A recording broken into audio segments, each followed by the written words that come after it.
Bitterroot Valley, Montana, January 1880. The fire was dead. The baby had stopped crying, and that was the part that scared him most.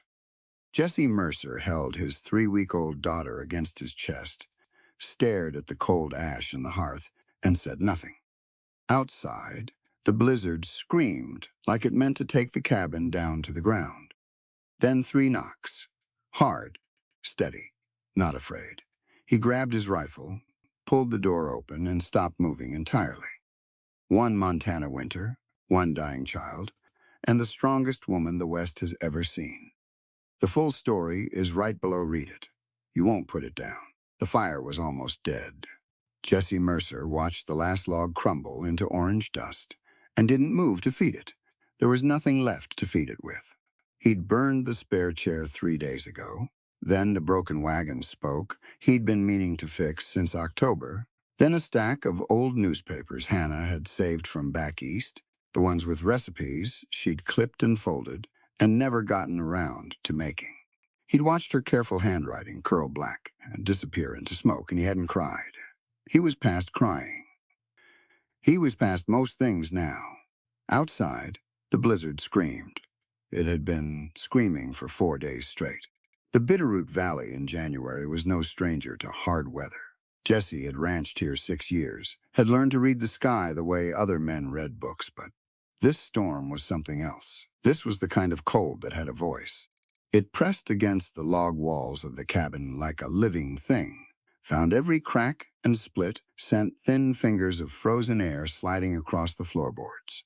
The thermometer nailed to the door frame read 12 below, and had read that since yesterday morning. Jesse suspected it had given up trying. He shifted Maeve in his arms. She was so small, 3 weeks old, and she already felt lighter than she had 2 days ago. That scared him in a way the storm didn't. In a way Ephraim Holt's land threats didn't. In a way nothing else in his 32 years on this earth had ever managed to scare him. He was a man who'd scouted for the army in country where the hills shot back. He'd faced down a cattle stampede at 19 with nothing but a horse and a coiled rope.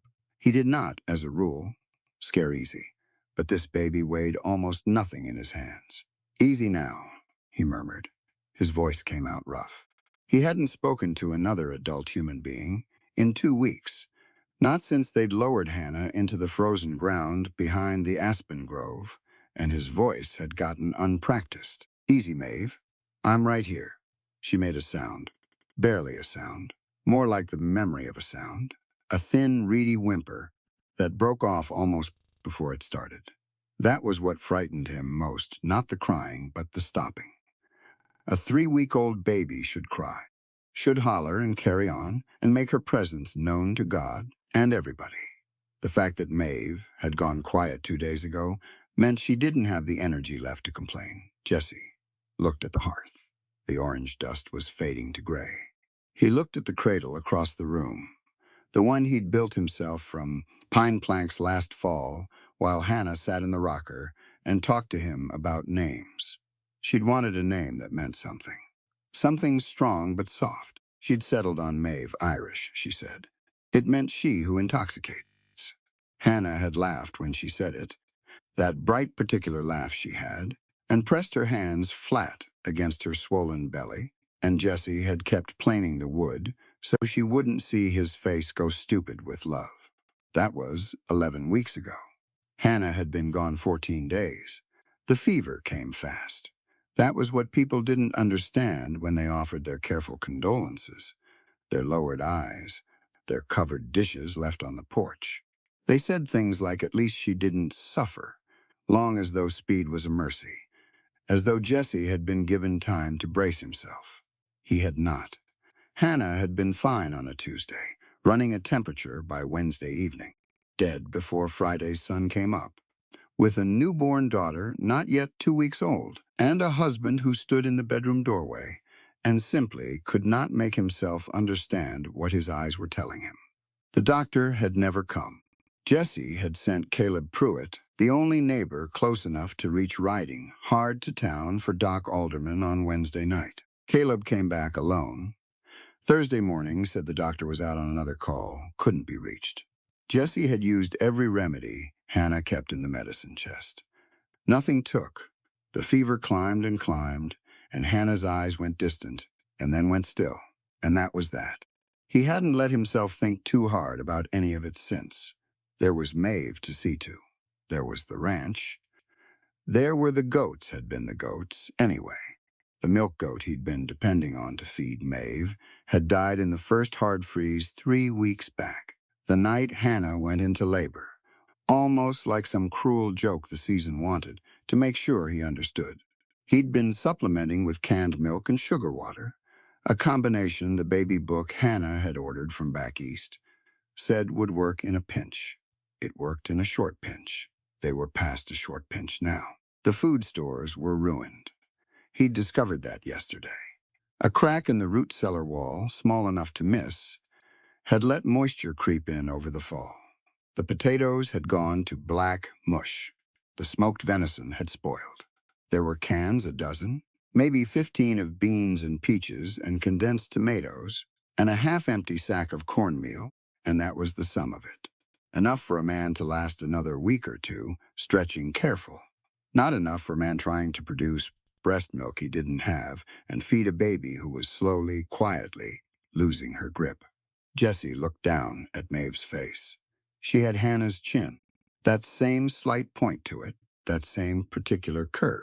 She had Jessie's coloring, dark and weathered, looking, even at 3 weeks, like she'd come into the world, already knowing how to squint against the sun. Her eyes, when they were open, were the color the sky gets right before a real rain. Gray-blue and serious. Right now they were closed. Her chest rose and fell in small, shallow movements. "I don't know what to do," Jessie said. He wasn't talking to Maeve. He wasn't sure who he was talking to. Maybe Hannah, maybe nobody. The fire made a faint settling sound, one last shift of ash, and went dark. The cabin was black except for the hurricane lamp on the table, and the wind outside did not stop. Jessie had been a soldier. He'd been raised by a father who believed that a man handled his own troubles, that asking for help was a species of weakness, that the Mercer name meant something, and what it meant was we stand alone.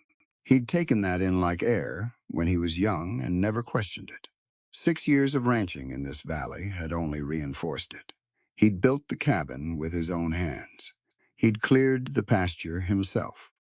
He'd run the operation alone and kept it running, and been quietly, fiercely proud of that. He wasn't proud right now. He was just a man sitting in a dark cabin with a dying baby and no fire, and a blizzard that showed no interest in stopping, and the pride had gone somewhere he couldn't locate it.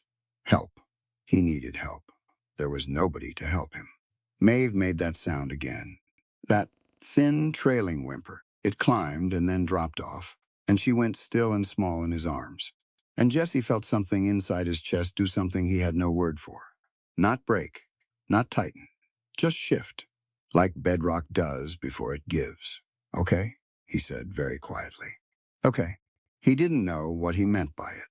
He held his daughter against his chest, felt her shallow warmth, and stared at the dead hearth, and the storm pressed in from every direction, and the lamp flame bent sideways in a draft, and the clock on the mantel read 11:42, and Jesse Mercer, who had never in his adult life prayed for anything, found himself doing something adjacent to it. Don't take her. Not words exactly. More like a direction his entire body was pointed in. Not her. Not yet. She just got here. The knock came at 11:46. 3 sharp blows against the cabin door. Heavy, deliberate, the kind of knock that meant business. Not tentative. Not frantic. Just solid and sure, like whoever was on the other side of that door had decided they were going to knock and had knocked accordingly. Jesse's head came up. He sat for a full 3 seconds without moving, certain he'd imagined it. The storm made sounds.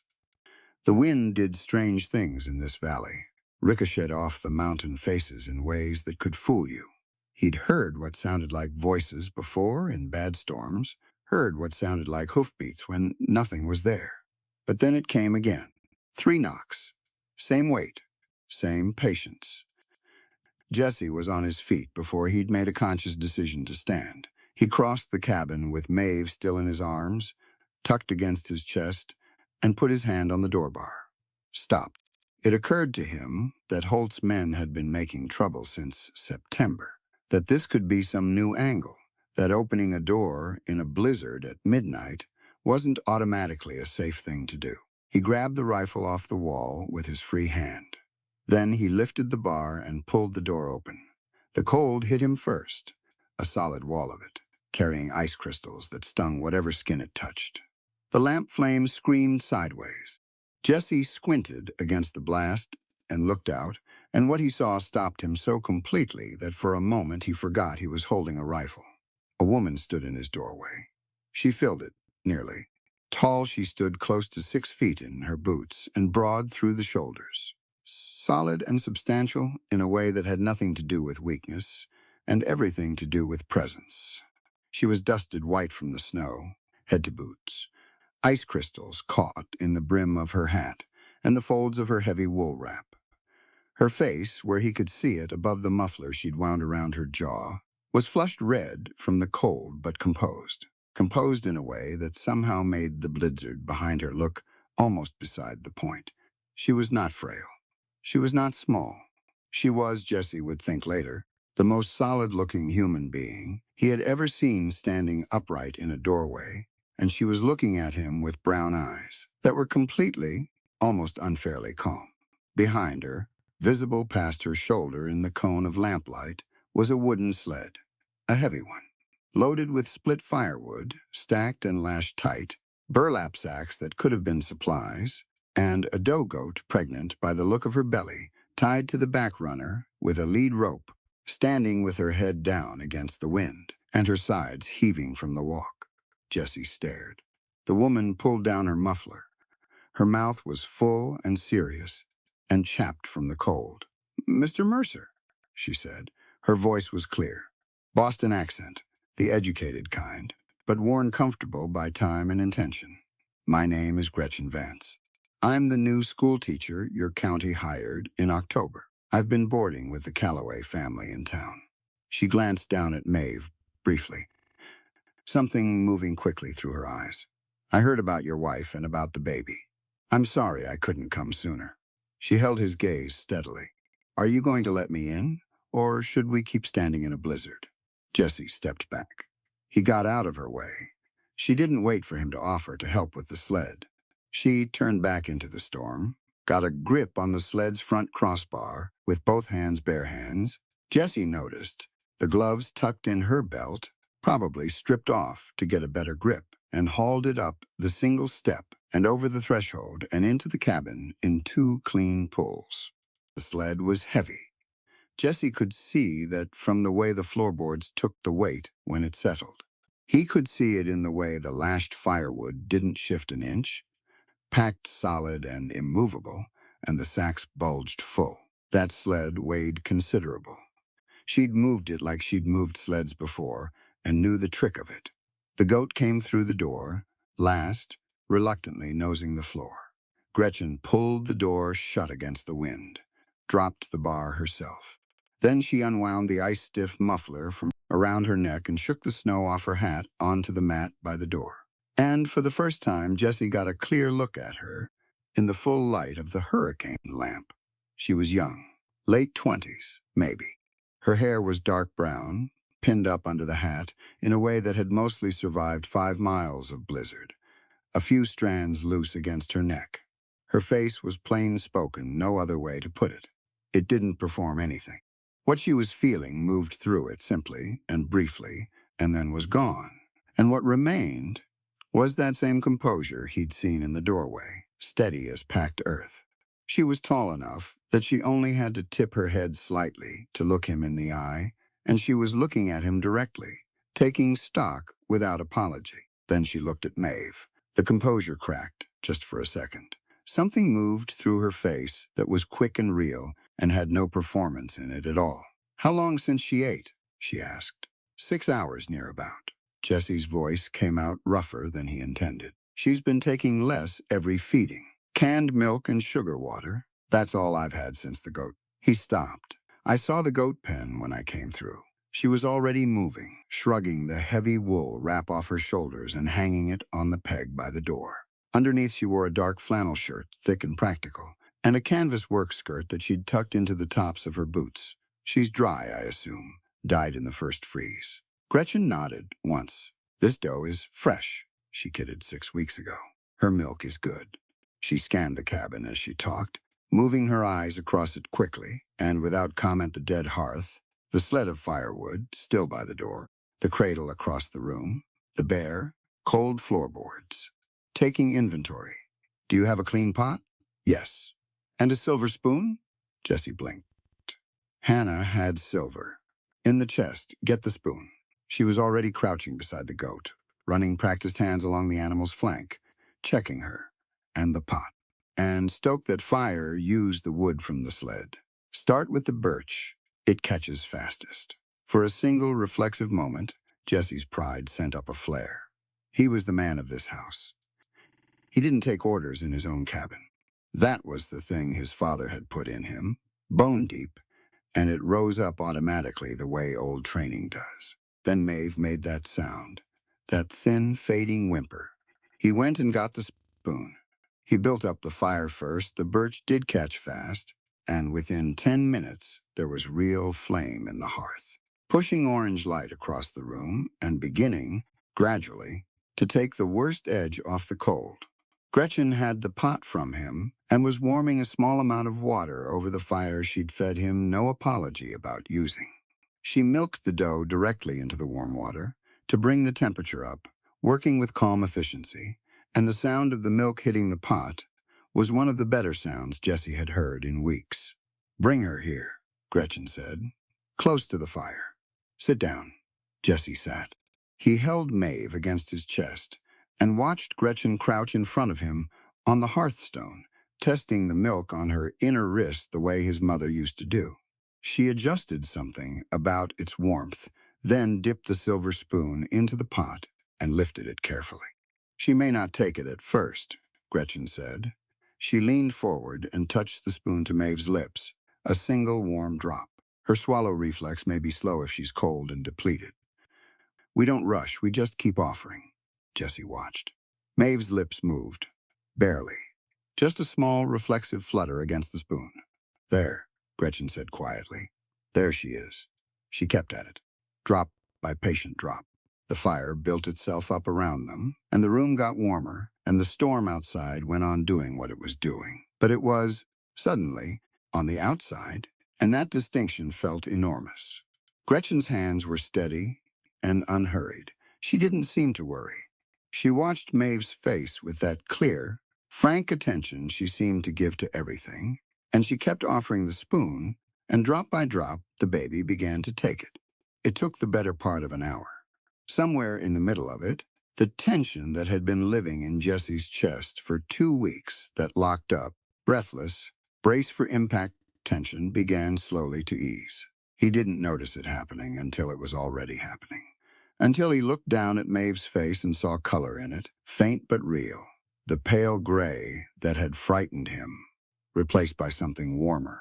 She turned her head toward the spoon now, instead of away from it. Her fingers, curled tight against his shirt, opened slightly.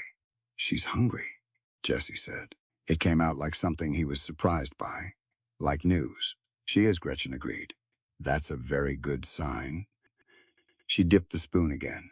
The milk has everything she needs right now. We'll work out a proper feeding schedule once she's got some warmth in her. Jessie watched her hands, steady and sure, not delicate, not fussing, the kind of hands that had done real work. There were calluses along the base of her fingers, and a small healed scar on the back of her right hand that looked like it had come from a blade of some kind. She held the spoon with the same economy she'd used to pull the sled through the door. You walked 5 miles, Jessie said. In that, he tipped his head toward the shuttered window, toward the sound of the storm. The trail from the Calloway place was passable if you stayed to the timber line. She didn't look up from Maeve. Barely passable, but passable. With a loaded sled. With a loaded sled. Looked at her. Why? Gretchen was quiet for a moment. She gave Maeve another drop, watched the baby's lips work. Because Mabel Calloway told me 3 days ago that Jesse Mercer's milk goat had died before his wife did, and nobody had managed to get up here to check on the baby. She kept her eyes on Maeve, and nobody seemed to be making plans to. Jesse said nothing. The storm closed the trail. The next morning, Gretchen continued. So I waited. She glanced up at him briefly. I'm not a patient woman by nature, Mr. Mercer. Waiting was difficult. He believed her. She went back to the feeding. The fire cracked and settled. The wind beat against the north wall and couldn't get in. Jesse sat with his daughter and watched a woman he'd never met before tonight save the baby's life with a silver spoon and a freshly milked goat, and he did not know what to say about any of it, so he didn't say anything. Sometimes silence is the most honest response a man can manage. When Maeve finally drifted off, not the shallow, alarming stillness of before, but the heavy, genuine sleep of a fed baby, Gretchen set the spoon down and stood. She rolled her shoulders once, like someone releasing a weight, and looked around the cabin with that inventory gaze again. There's a draft coming under the cradle, she said. Jessie looked at the cradle. She was right. A thin current of cold air came off the floorboards there, where the boards had shrunk with the season, and left a gap. Gretchen crossed the room to the corner, where a large wooden storage trunk sat against the wall. It was solid pine, heavy built, full of Hannah's linens and winter things. Jesse hadn't been able to open it since Hannah died. He hadn't been able to do much of anything with Hannah's things. Gretchen looked at him. May I? He nodded, though he wasn't entirely sure what he was agreeing to. She gripped the trunk by the side handles, both hands. She bent her knees, set her weight, and lifted. The trunk came up off the floor clean, not a drag, not a tipping struggle, a clean lift, and she walked it across the room and positioned it squarely under the cradle, raising it off the drafty boards. Then she set the trunk down, as controlled on the landing as on the lift, and checked that the cradle didn't rock. Jesse stared at her. She caught his expression and held his gaze evenly. The men back in Boston said, I was too cumbersome to make a proper, delicate wife. There was something dry in her tone, not bitterness exactly. Something cooler and more settled than bitterness. But this 200-pound frame just hauled a sled through 5 miles of blizzard, Mr. Mercer. She straightened up and turned back toward the fire. Where do you keep your tallow candles? I want to check that the other windows are sealed before we lose the lamp oil. Jesse stood there for a moment. Too cumbersome. He turned the phrase over and looked at it. Looked at the trunk she'd lifted, at the goat standing content by the hearth, at Maeve sleeping in the elevated cradle with more color in her face than she'd had in days. Looked at the firewood stacked by the door, enough to last a week. Looked at the woman across the room, who was already moving toward the window, with the draft he himself hadn't sealed because he'd been too consumed by grief and fear to think straight. He didn't have a word for what he felt. He wasn't a man with a lot of words for the things he felt, but he understood, in a way that went past thinking, that whatever he'd been expecting when that knock came, if he'd been expecting anything at all, it had not been this. This particular kind of strength, this specific practical grace. Candles are in the box by the stove, he said. She found them without needing him to show her where. Jessie settled Maeve more gently into the cradle, covered her with the good wool blanket, and stood there watching his daughter sleep for a moment. That color in her face, that real sleep. He pressed 2 fingers very briefly to his mouth and then to the edge of the cradle, a gesture he couldn't have explained to anyone, and turned to help. There was work to do. There were windows to seal, supplies to sort from the sled, the goat to secure in the lean-to off the back of the cabin, a meal to put together from what Gretchen had brought. He could see dried beans in one of the sacks, and what looked like a wrapped joint of cured ham, and cornmeal, and a bottle of something that might have been molasses. There was a long night ahead, and a storm that wasn't done yet. But the fire was going. The baby was fed. Something that had been tilting hard in one direction had steadied just barely, just enough. Jesse Mercer crossed the room and picked up a candle and went to check the east window. He and Gretchen Vance worked side by side in the firelit cabin while the blizzard pressed in from every direction and failed, for the first time in 4 days, to be the only thing in the room. The snow kept falling for 3 more days. Not the screaming, violent kind of the first night that broke by Saturday morning, the wind dropping off sudden and complete, the way a man stops shouting mid-sentence. What replaced it was quieter, and in some ways more absolute. A steady, dense snowfall that buried the fence posts to their crossbars and smoothed the Bitterroot Valley into something featureless and white. The mountains disappeared behind it. The sky and the ground became the same pale nothing. The cabin sat in the middle of all that white, like the only solid thing left in the world, smoke rising from its chimney in a thin gray line, and inside it, 3 people lived. Jesse had not cohabited with anyone in 2 weeks. He had forgotten what it was like to share a space. The cabin felt different with Gretchen in it not smaller, which he might have expected, given her size and her particular way of taking up a room, different in a way he didn't have a name for.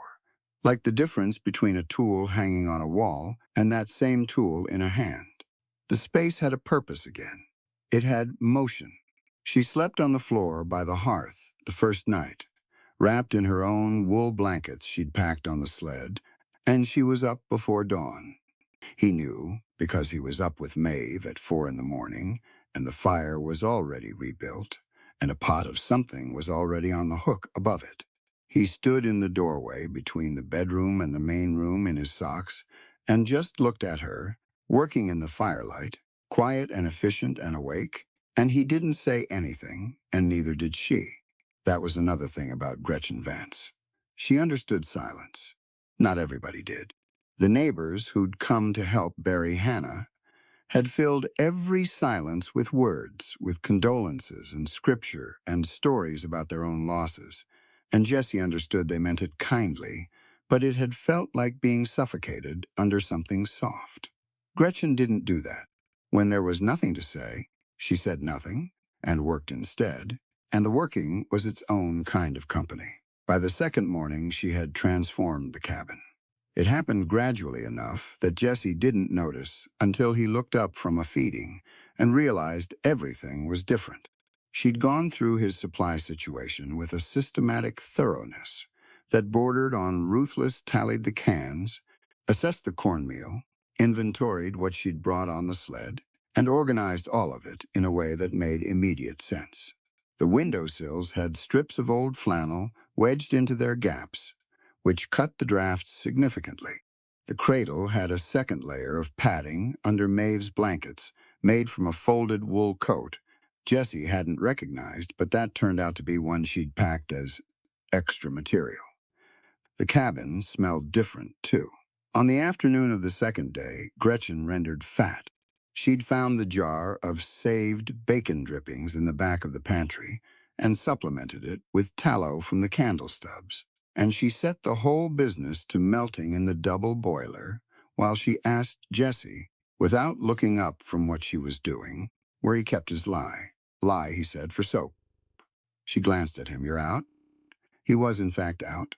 He'd been out for weeks and hadn't thought much about it, because there were approximately 40 things he hadn't thought much about in the 2 weeks since Hannah died, and hygiene was somewhere in the middle of the list.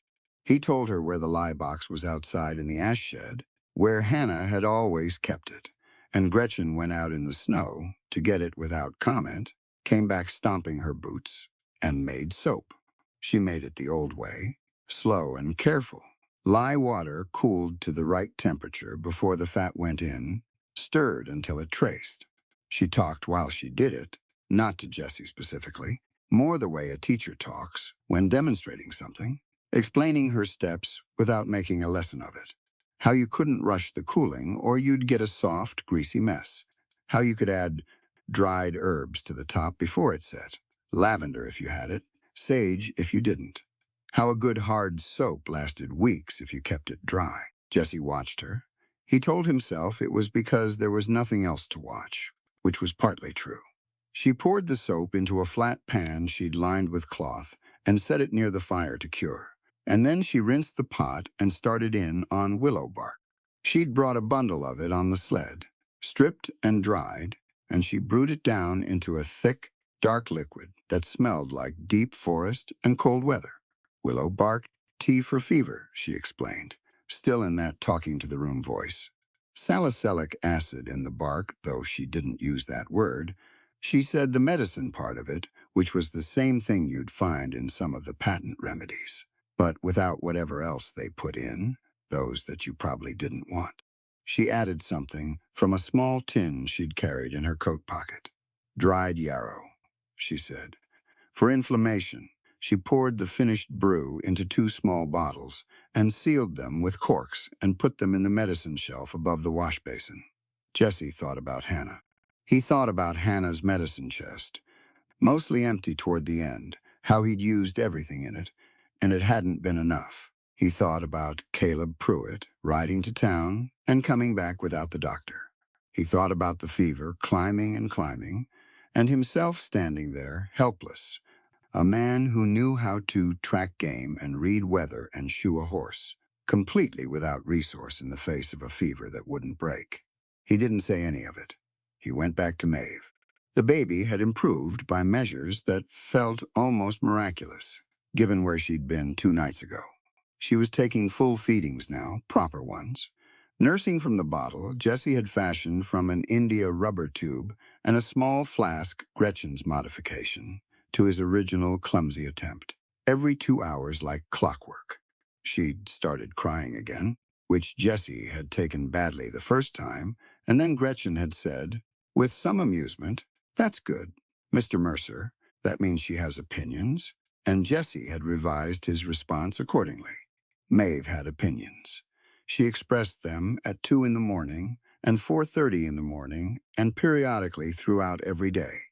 Jesse was exhausted. He was more present than he'd been since Hannah died. On the second afternoon, Gretchen found him attempting to feed Maeve with the rubber tube apparatus, and the baby was refusing it, twisting her head away, and Jesse had the bottle held at the wrong angle, so that even if Maeve had cooperated, the milk would have gone down too fast. He was doing 3 things wrong simultaneously, and doing all of them with great determination. Gretchen came and stood beside him, and watched for a moment. "Hold the bottle lower," she said. "Tip it so. Just the end fills with milk. She controls the flow. That way, she doesn't get flooded." Jesse adjusted. Maeve settled, latched, started drinking. "Angle her up a bit more," Gretchen said. "Not all the way, just enough that she doesn't swallow air. You'll know if she's getting air because she'll pull off and squirm." Jesse followed the adjustment. Maeve kept going. Gretchen pulled a chair close and sat down across from him, watching both of them. Not hovering, just present. "How did you know all this?" Jesse asked. He was watching Maeve's face while she fed.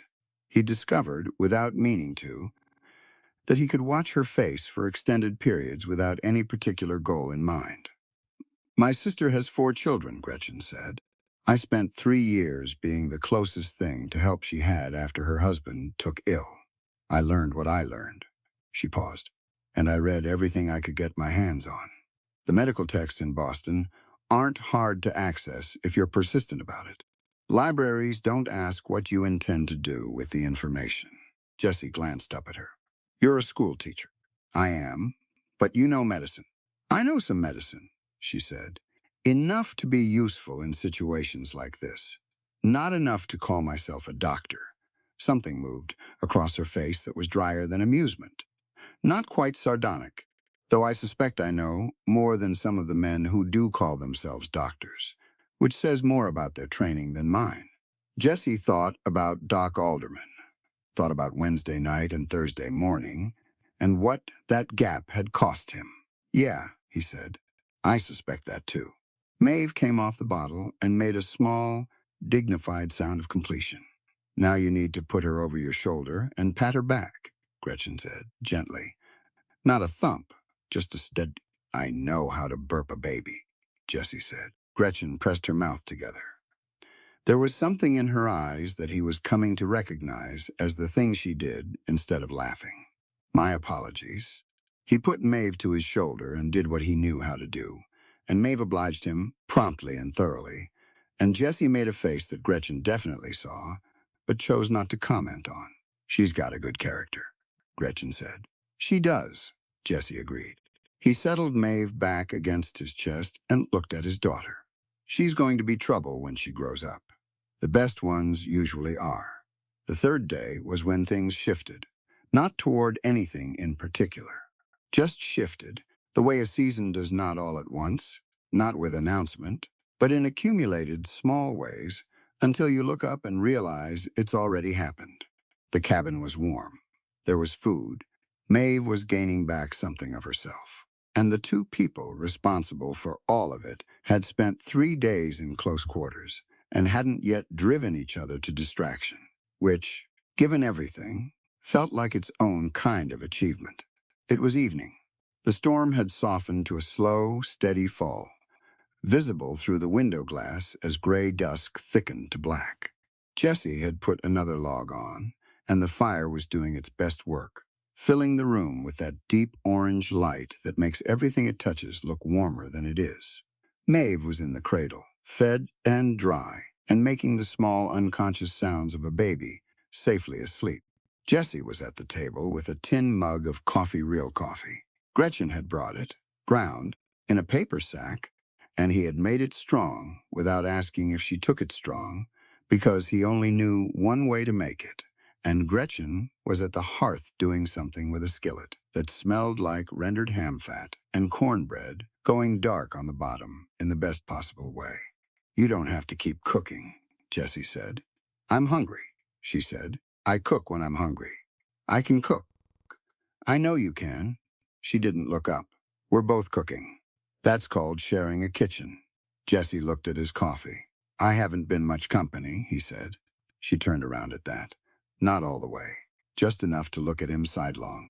Evaluating. You've lost your wife 3 weeks after your daughter was born, in the middle of a Montana winter, with a man actively working to take your land, she said. What kind of company were you expecting to be? He didn't answer. Grief is not bad manners, Mr. Mercer, she said, and turned back to the skillet. Jessie set the mug down. He looked at his hands on the table, the knuckles still chapped raw from the work of the last weeks, a healing split along the side of his right palm from the fence wire he'd been mending the day Hannah died. He looked at them and thought, for the first time in a while, about something other than logistics. Her name was Hannah, he said. Gretchen didn't make a sound. She moved the skillet off the direct heat, lowered herself into the chair across from him, and listened. Jessie talked about Hannah the way he did. Most things in short, deliberate pieces, choosing his words the way a man picks his steps in uncertain ground. How he'd met her in Missoula, at a church supper neither of them had particularly wanted to attend. How she'd argued with him about land law for 40 minutes, and he'd been so surprised by it that he'd asked her to dinner before he'd had time to think it through. How she was small and quick-minded, and read constantly, always had a book open somewhere, left them face down in every room and drove him half out of his mind with it. She left them open, he said. Spine up. I kept telling her she'd break the binding. He stopped. She said she'd fix it when she was done. Gretchen listened. She was going to be a good mother, he said. She already was one. Those 2 weeks she had. She barely had the strength to sit up, and she was all ready. He stopped again. The words got difficult right there. She was already talking to Maeve. Just talking to her, like Maeve could understand. Explaining things. Like she was introducing her to the world. She sounds like a remarkable woman, Gretchen said quietly. She was. He looked up. She wasn't strong, not the way you are. She wasn't built for this country. She knew that, and she came anyway because. He shook his head. Because she was braver than she looked, I think. Gretchen was quiet for a moment. Then she said, there's more than one kind of brave. I know it. She looked down at her hands linked on the table in front of her. I came out west because I was tired of being told which kind I was. It was the first personal thing she'd offered him. He recognized it as such and treated it accordingly, with a careful, level attention. "Boston," he said. "Boston." She said it with something that wasn't quite affection. "My father's a physician. His colleagues, his friends, every man in his circle had a specific idea about what a woman my size and disposition was suited for. Teaching, if anything. Something quiet and contained." She glanced toward the window. "I had a man tell me once that I was impressive but impractical. As a woman." Those were his words. "That's a stupid thing to say." "Yes," she agreed. "It is. What'd you say back?" She looked at him steadily. "I asked him to define practical." "What did he say?" "Nothing useful," she said. "He never did." The fire talked for a while, low and easy.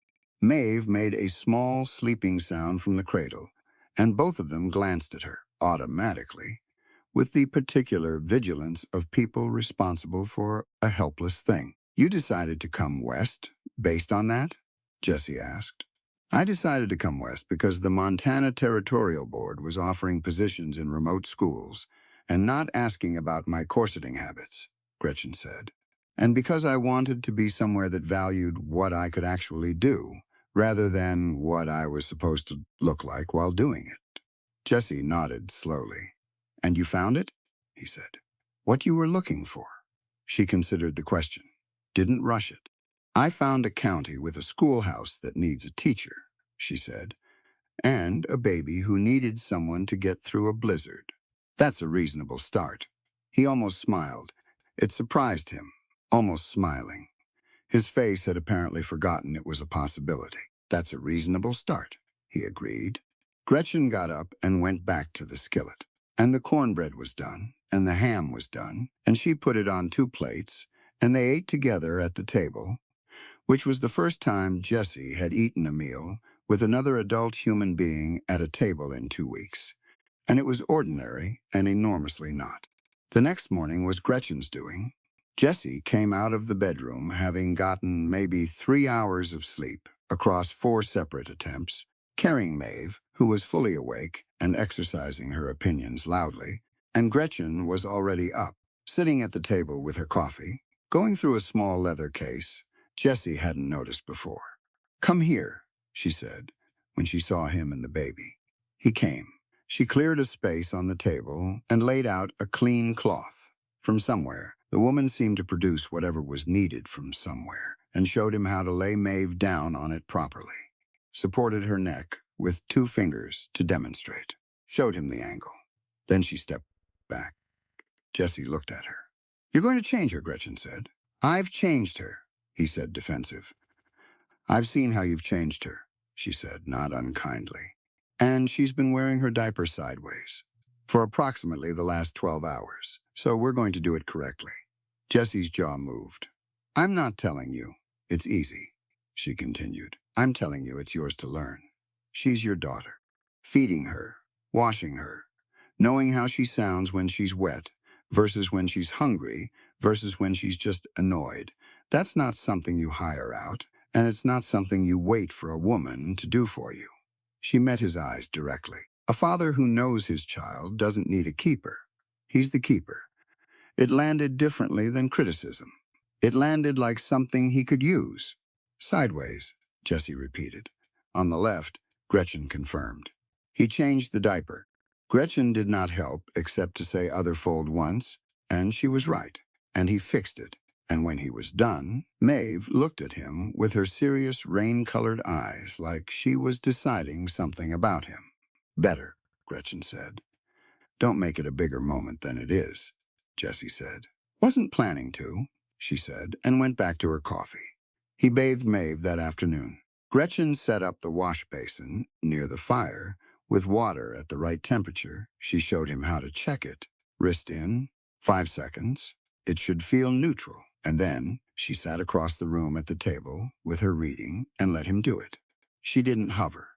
She was present enough to hear if something went wrong, and she stayed out of it. And somehow both those things at once were exactly right. Jessie bathed his daughter in the basin near the fire, which was work that required focus, because Maeve had no interest in cooperating, And somewhere in the middle of it, while he was working to keep one hand under her head and use the other for the cloth, Maeve looked up at him and smiled. Not a gas smile, not a reflex. A real one, brief and full, her whole face doing something new with it. Jesse stopped moving. "Gretchen," he said. She looked up from her book. He couldn't finish it. He pointed at Maeve, who had returned to a neutral expression and was now inspecting his thumb with some interest. Gretchen set her book down and came over and looked at Maeve, and Maeve looked back at both of them. Her first smile, Gretchen said. It. He hadn't meant it to come out uncertain. Is that what that was? That's what that was. Jesse looked at his daughter. She was small and clean and newsmelling, and she had just smiled at him, and he was responsible for keeping her alive, and he had, so far, managed it. With help, with Gretchen's help, with the help of a woman he hadn't known existed 4 days ago. He thought about the dark of 3 nights past, the dead fire, the fading whimper. He thought about the knock at the door. She smiled, he said again. He was aware that Gretchen was giving him the privacy of looking at the fire instead of at his face, and he was grateful for it without having to say so. "She's going to keep doing it," Gretchen said, "and then she's going to laugh, and that'll be worse." "Worse?" Jesse repeated. "For you," she said. "You'll be completely useless," he laughed. It came out of him before he could decide about it, short and surprised, a little raw. He couldn't remember the last time he'd done it. His face felt strange doing it, like a muscle that had been still. Too long, Gretchen smiled. Not toward him, toward the fire. A quiet smile she wasn't making into anything. Outside, the snow fell, and the Bitterroot Valley stayed buried and white and impassable. And inside the cabin, something that had been broken was not fixed. It was too early and too complicated for fixed, but it was being handled by 2 people who had not known each other a week ago, and were learning, hour by hour, and feeding by feeding, and one small, perfect smile at a time, that sometimes the ones we need most arrive in the middle of the worst storms with a loaded sled and no interest in our pride.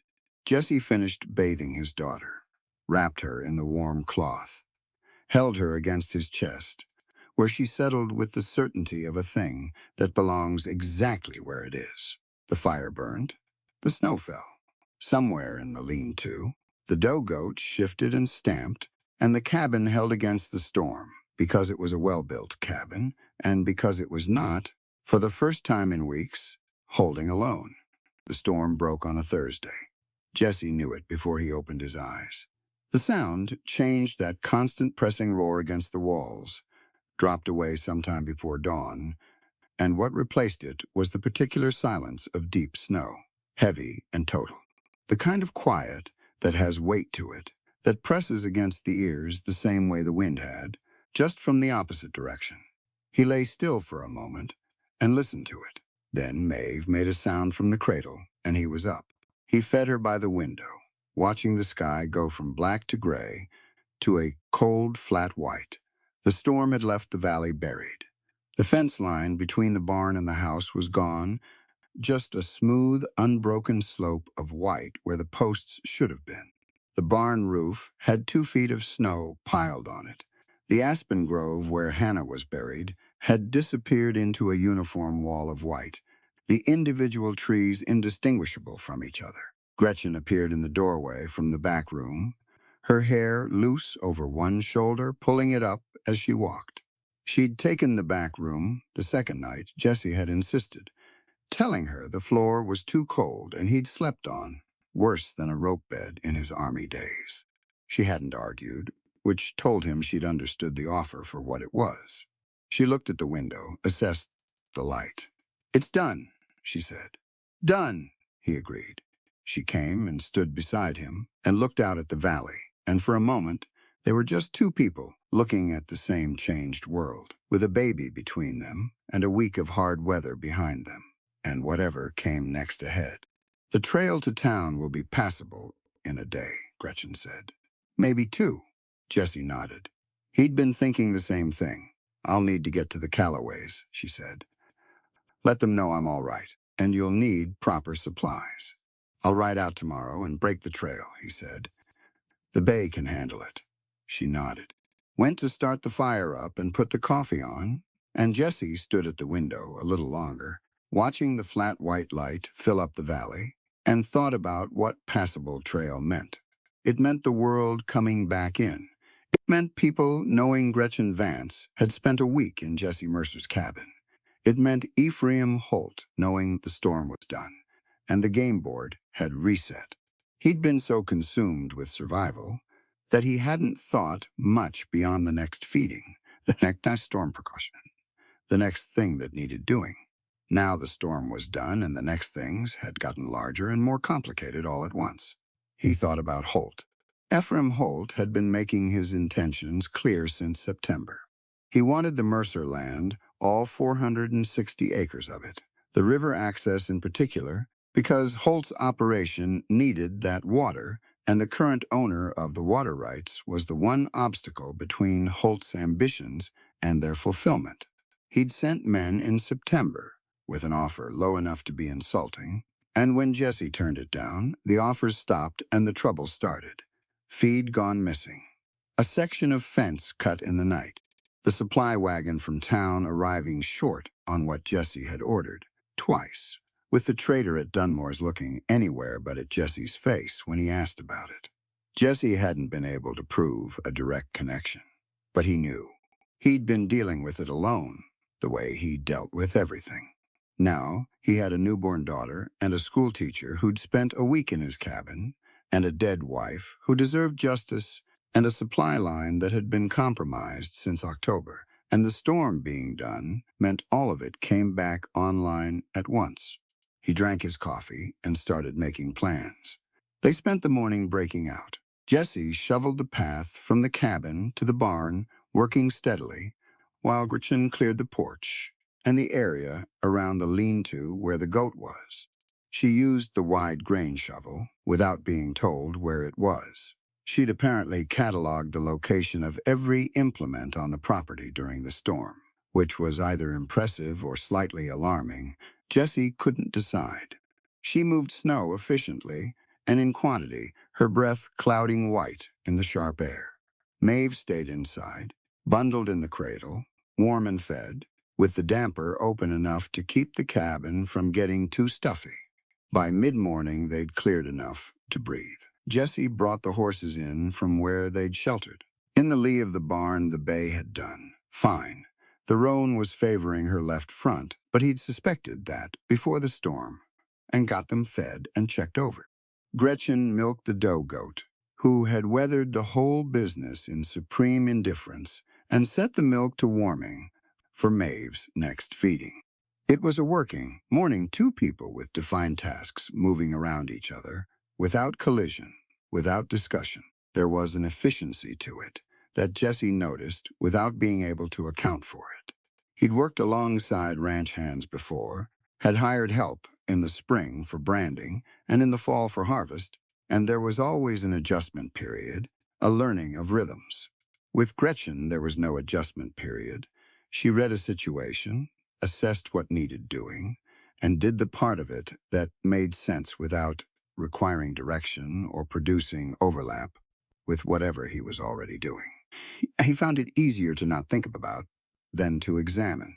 They ate lunch late cornbread and the last of the bean pot, stretched with dried onions, Gretchen had found in the back of the pantry. And Gretchen was talking about the supply situation, what they'd need for the next 2 weeks, making a list on the back of an envelope with a stub of pencil when the horses started. Both of them at the same time. The bay first, that sharp, single whinny that meant something coming, and then the roan picked it up, and Jessie was on his feet before the sound was done. He went to the window. They came out of the timber line at the north end of the pasture. 6 riders, moving single file through the deep snow, picking their way along what had been the main trail before the storm buried it. They had a deliberate pace, not hurrying, not sneaking. They wanted to be seen. That was its own kind of message. Ephraim Holt rode in front. Jessie knew him on sight from 200 yards. Holt was a big man, not tall but wide, built like a barn door. With a gray beard, he kept close-cropped and a way of sitting a horse that broadcast ownership of everything around him. He rode a big black quarter horse that was worth more than most men in the county made in a year, and he dressed accordingly. Buffalo coat, quality hat, good leather gloves. He had money, and he wore it on purpose. The 5 men behind him were hired hands. Jesse recognized 2 of them, Dawes, who'd been with Holt since the spring and had a reputation for enforcing things quietly, and a man Jesse only knew as Cord, who had come through town in August and never left. The other 3 were new. Holt had been adding men. "Who is it?" Gretchen asked. She was standing behind him, looking over his shoulder at the window. "Ephraim Holt," Jesse said. "Cattle baron. He wants the ranch." She was quiet for a moment. Jesse watched the riders cross the pasture, steady and unhurried. "How long has he been after it?" she asked. "Since September." Jesse moved from the window and took his coat off the peg. "Since he found out about Hannah." He said it flatly. Didn't stop on it. Just put his coat on and reached for his hat and looked at his rifle on the wall and left it there. Taking it to the door would escalate something he wanted to read first and went outside. The cold hit him clean and hard after the warm cabin. He stood on the porch step and waited, while Holt's party covered the last 100 yards and pulled up in the yard. The horses breathed steam. The 6 men looked at him with varying degrees of studied indifference. Holt pulled up his black horse directly in front of the porch, close enough that Jesse had to tip his head back slightly to look up at him. That was deliberate, too. "Mercer," Holt said. His voice was a big man's voice, built to carry across distance. "Heard you weathered the storm all right." "I did," Jesse said. "Sorry about your wife." He said it without any particular inflection, the way you say something you've decided to say before you arrived. And Jesse noted that and didn't respond to it. "Rough business, losing a woman in winter." "What do you want, Holt?" Holt smiled. It didn't reach much past his mouth. "Come to see how you were getting on. Man alone with a newborn, that's a hard situation. Thought maybe you'd reconsidered our previous conversations." He reached into his buffalo coat and produced a folded paper. "Brought a new offer. More generous than the last." "I haven't reconsidered," Jesse said. "Maybe you should take a look at the number first." "The number doesn't matter." Holt kept the paper in his hand, patient. He had the patience of a man who believed that time worked in his favor, that everyone came around eventually. Jesse had seen that patience operating since September, and it had not diminished, which meant Holt had not run out of leverage to apply. The cabin door opened behind Jesse. He heard her boot on the porch board, that particular weight and step he'd already learned to recognize. And then Gretchen was beside him. She'd put on her coat and her hat, and she stood on the porch step with him, level with him in height, and looked at Ephraim Holt and his 5 men with the same composure she'd brought through the blizzard door. Holt looked at her. His eyes moved across her with that particular male assessment. Jesse had watched men perform on Gretchen without her acknowledgement, the quick inventory, the brief calculation, the settling of whatever conclusion they reached. Something shifted in Holt's expression. Not surprise exactly. More like the recalibration of a man who has walked into a room and found it differently arranged than expected. "I wasn't aware you had company," Holt said. "Miss Gretchen Vance," Jesse said. "Schoolteacher. County hired." Holt looked at Gretchen for a moment longer than politeness required. Then something moved across his face that he didn't quite manage to keep private, a faint curl at the corner of his mouth, a flicker of the eyes, an opinion he'd decided on quickly and was already wearing. "Well," Holt said. He let the word sit there. "An unwieldy intrusion, some might say, Miss Vance, in a widower's home." The yard went quiet. Gretchen looked at Ephraim Holt with an expression that was absolutely level. No heat in it. No flinch. Just direct, clear attention. The same she'd given to the blizzard and the dying fire and the dying baby, and everything else this week that had required her to simply look at a thing and decide what to do about it. She stepped off the porch, not toward Holt's horse, toward the cabin wall where Jessie's Winchester lever action hung in the rack just inside the door, which she'd observed the first night and clearly cataloged along with everything else. She took it off the rack with one hand, checked it lever cocked, quick check of the load, professional, like someone who'd handled rifles and didn't intend to pretend otherwise. Walked back out to the porch. She didn't raise it. She held it easy, barrel down, one hand on the grip and one supporting the forestock, and she looked at Holt. Human dignity isn't measured by waistlines, she said. Her voice was calm and carrying in the cold air. Or by gender, Mr. Holt. Every person standing in this yard is owed basic respect by that fact alone. I'd appreciate you keeping that in mind on your next visit. Holt looked at the rifle. Looked at her.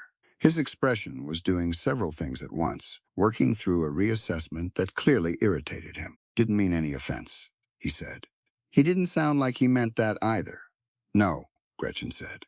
I don't suppose you did. Holt turned his attention back to Jessie. The recalibration was done, and whatever new assessment he'd arrived at was now operating behind his eyes. Offers on the table, Mercer. I'll leave it with you. He set the folded paper on the top fence rail and backed his horse a step. Then he stopped, like he'd remembered something, or like he'd planned to say it all along and had been waiting for the right placement. Town's supply wagon runs Thursday, Holt said. He said it conversationally, looking out at the white pasture, not at Jessie. Dunmore's been having trouble keeping up with the routes since the storm. Backlog of orders. He glanced back at Jessie, brief and flat. Might be a week or two before he can get out this far. Just so you're aware. He didn't wait for a response. He turned the black horse, and his 5 men turned with him, and they went back the way they'd come. Single file, unhurried, through the deep snow toward the timberline, and Jessie stood on his porch and watched them go, and understood exactly what had just been said. It wasn't a weather delay. It was a blockade. He'd cut off the supply line. Jessie understood the structure of it clearly. Dunmore's ran the only freight and supply wagon that serviced the outlying properties in this section of the valley. Holt had enough money and enough influence with enough people that getting Dunmore to delay Jessie's supplies indefinitely framed as backlog, framed as weather, framed as anything that couldn't be directly proved, was a simple application of existing leverage. No food, no medicine, no lamp oil, no feed supplements for the horses. A man alone with a newborn, no wife, no help, in February in Montana, runs out of resources, and he either sells or he doesn't survive long enough for it to matter. That was the plan. It was simple and it was effective, and it had been building since September. Jessie stood very still in the cold and thought it through. Gretchen came to stand beside him, the rifle still in her hand, watching the tree line where Holt's party had disappeared. The supply wagon, she said. He stopped it. That's what he said. Not just this week. No, Jessie said. Not just this week. She was quiet for a moment. He's done this before? Cut off what you needed? Jessie looked at the fence rail where Holt's offer sat folded, going soft at the edges in the snow. The feed order I put in October came up 30 pounds short. The medicine chest. He stopped on that, then made himself keep going. I ordered a fever reducer in November. Specific. The kind Hannah's doctor in Missoula had recommended before we moved out here. It never came. Dunmore said it wasn't in stock. Gretchen stood very deep beside him. Jessie. Her voice had changed register. Just slightly. Still level, but with something focused moving underneath it. What did Hannah have? The fever. Did it have any other symptoms? He looked at her. What are you asking? I'm asking because I want to know the full picture, she said. What were her symptoms exactly? All of them start to finish, he told her. He'd gone over it enough times in his head that he could recite it with a kind of terrible precision, the progression, the timing, what he'd tried, what hadn't worked, what Doc Alderman would have had that Jessie didn't. Gretchen listened without interrupting. Her expression while he talked was the one she used for problems that required careful thought, not the shut-down look of someone hearing something they already knew, but the active, assembling look of someone building a picture, piece by piece. When he finished, she was quiet long enough that the cold started to make itself known through his coat. The medicine that didn't come, she said finally. What was it specifically? He told her that too. The name on the order, the quantity. Gretchen looked at the tree line where Holt's men had gone. That medicine would have helped, she said. Significantly, if it had arrived in time. She kept looking at the tree line, and Caleb Pruitt couldn't find the doctor. Said he was out. On what call? Jesse opened his mouth, closed it. He didn't know. He'd never asked. He'd been too consumed by what came after to circle back and ask. I don't know, he said. Gretchen turned and looked at him. Her eyes were very direct, and her expression was the flattest he'd seen it, since she arrived not cold, but stripped of its usual working warmth. The way a sky looks when the clouds clear, and you see just the actual sky underneath. I'm not going to say anything certain, she said. I don't have enough yet to say anything certain. But I want you to hold on to everything you just told me. Every detail. The order, the date, Caleb's ride, all of it. Jesse looked at her for a long moment. The morning light was white and flat across the snow. The yard was empty and silent. You think it's connected, he said. She met his gaze. I think questions are worth asking. He nodded slowly. He took a breath of cold air. Let it out. Okay, she said. He went and got the folded paper from the fence rail. Looked at the number on it without opening it all the way. Put it in his coat pocket. He'll press harder now that he's seen you're here, Jesse said. He'll use it. He already has, Gretchen said. That remark on the porch wasn't accidental. No, it wasn't. He looked at her. He'll go to town. He'll tell people you're here. He'll make it into whatever serves him. Gretchen met that with the same steadiness she brought to everything. Let him, she said. Jesse looked at her. I'm here because a baby needed help and no one else was coming, she said. I'll say that plainly to anyone who asks. I'm a county-hired schoolteacher, not a woman in hiding, and I don't intend to behave like one.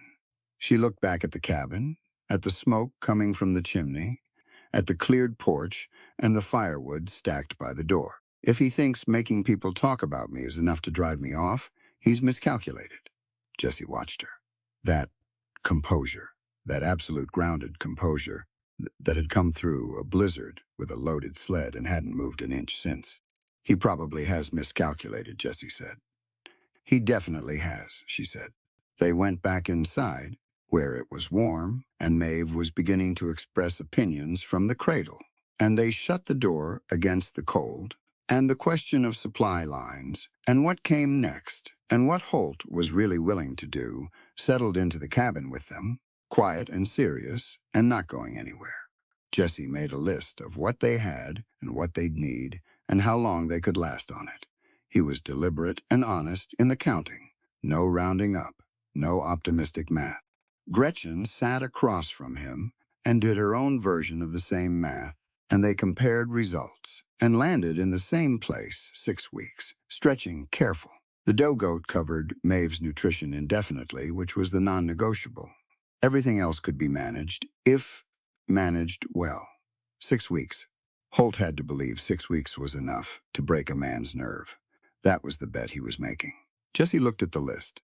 Then he looked at the woman across the table from him, who had walked 5 miles through a blizzard without being asked, who had put herself between a cattle baron and a grieving man, and held a rifle like someone who'd been holding rifles, who had said he's miscalculated like she'd done the arithmetic herself and found it wanting. We're going to need allies in town, Jesse said. Gretchen nodded. The Calloway family, and Clara Marsh, if she'll stand still long enough to listen. She's got the ear of half the women in town, and the other half wish she did, he thought. Reverend Gould might be useful.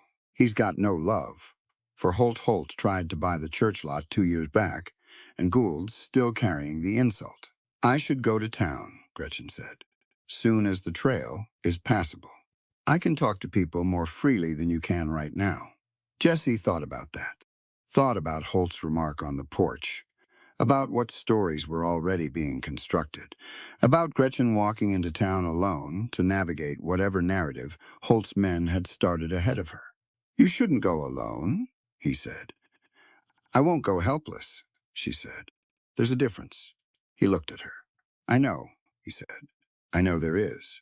She held his gaze for a moment, and then something in her expression eased, slightly, in a way that meant she'd heard the distinction he was making.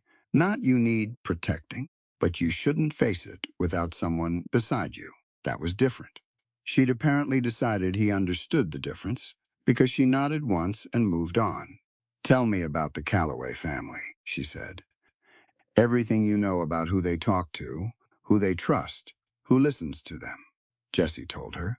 He told her about the Calloways, and Clara Marsh, and Reverend Gould, and every other thread of connection he could think of in that town, and Gretchen listened and asked questions, sharp ones, the kind that opened up the picture rather than narrowing it. And the fire burned, and Maeve went through another feeding and another change and another small, perfect hour of being alive. And outside the February sun crossed its low arc, and the snow sat still and deep over everything. Holt's offer was in Jesse's coat pocket. He didn't read it.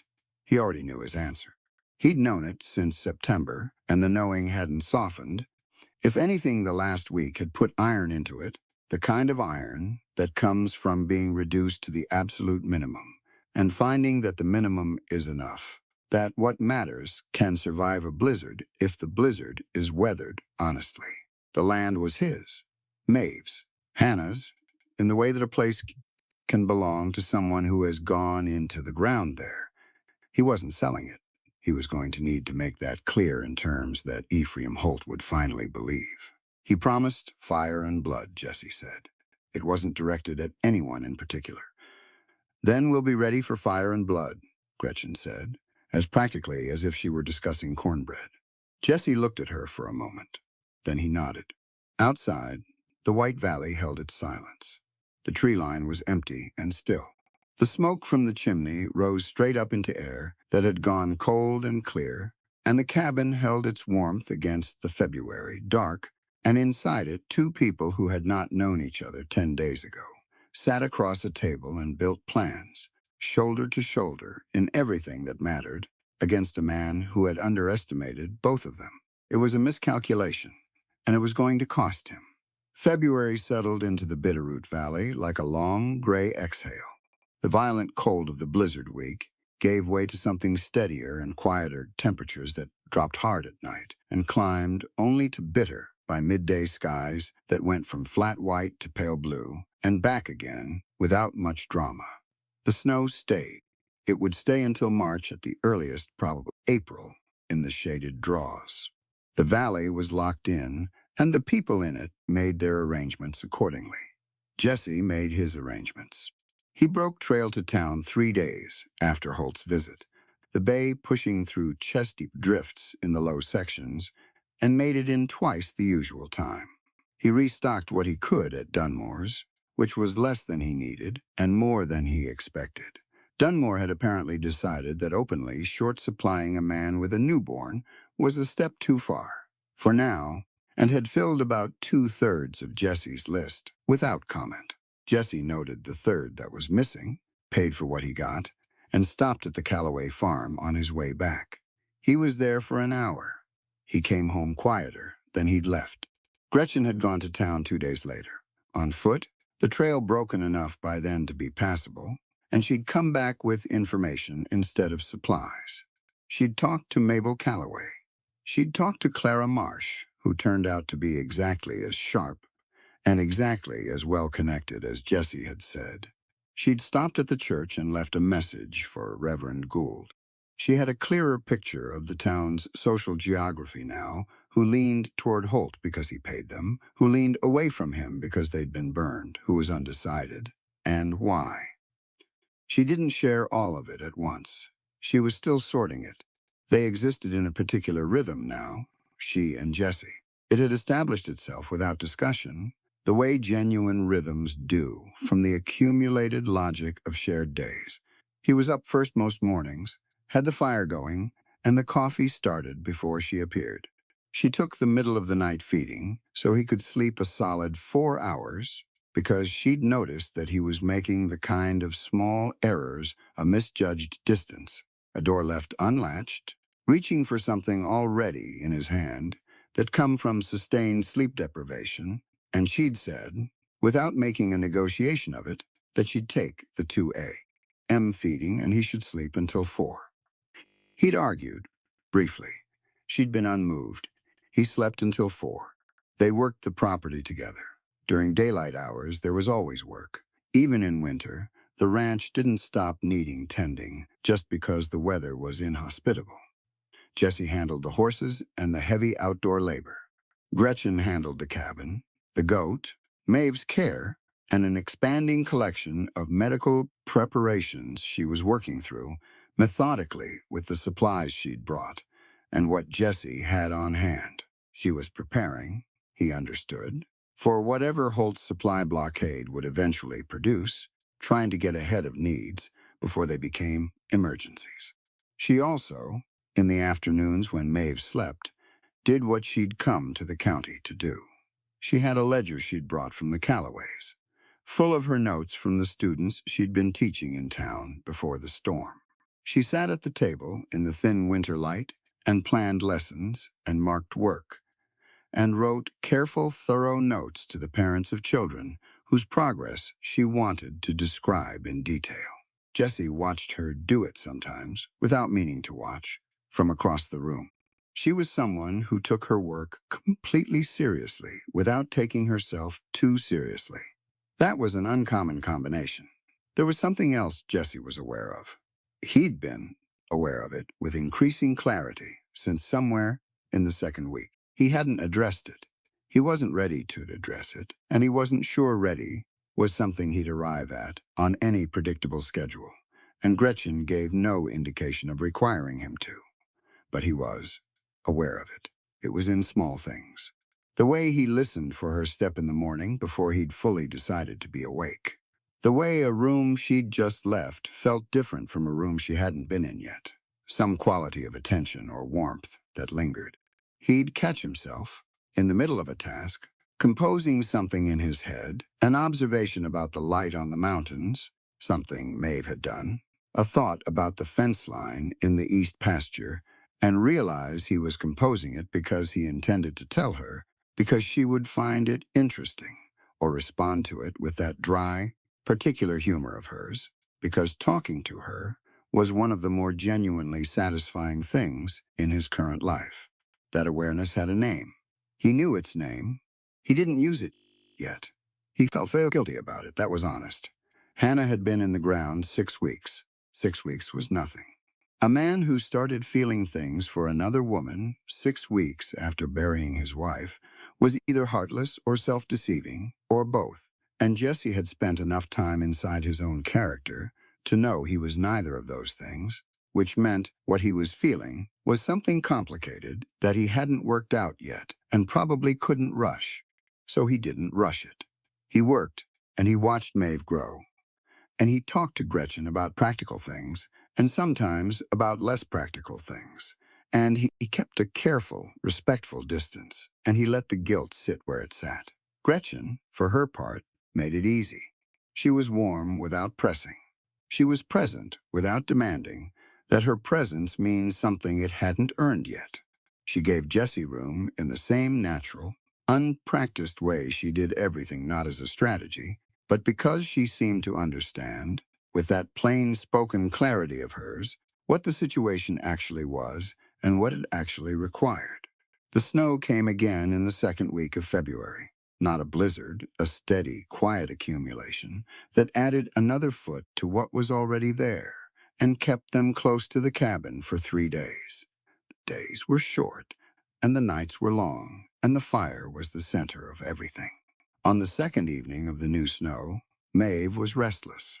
She'd been fed and changed, and she was warm, and there was nothing specifically wrong with her, but she was the kind of awake that didn't want to settle, turning her head and flexing her fingers and making small, dissatisfied sounds. Jessie walked her. Gretchen watched from the table, tracking them both, and after 20 minutes of walking, Jesse sat down in the rocking chair by the cradle, because his back was making its opinion of the situation known. Gretchen came and crouched by the cradle. She started adjusting the blanket it had bunched up against the side and might have been causing some minor discomfort. Jesse leaned forward at the same moment, reaching across to smooth the other end of the blanket. His hand landed on hers, not intentional. He'd reached without looking, and her hand was there, and his came down on top of it, warm against the back of her knuckles for the space of 2 full seconds before he registered what had happened. He registered it all at once. He pulled back. The movement was sharper than he intended, not a flinch exactly, but too quick, too deliberate. He sat back in the chair and looked at Maeve, very focused on Maeve, and his jaw was tight, and he did not look at Gretchen. Gretchen finished smoothing the blanket. She stood up. She moved back to the table without saying anything. A full minute passed. Maeve settled, finally, making a small sound of capitulation and closing her eyes. The fire spoke. The snow pressed against the window glass. Jesse looked up. Gretchen was at the table with her ledger open, but she wasn't writing in it. She was looking at the page with the still inward expression of someone whose attention is actually elsewhere. "Gretchen," he said. She looked up. He started to say something. Had several things lined up. He got through the beginning of none of them. She watched him work through it, and her expression was patient and completely free of demand. No performance of waiting. Just actual patience, which is the rarer thing. "I don't want to." He stopped. "Jesse," she said, quietly. "You don't have to explain yourself to me." "I know I don't." He looked at his hands. "That's not why I'm trying." She was quiet.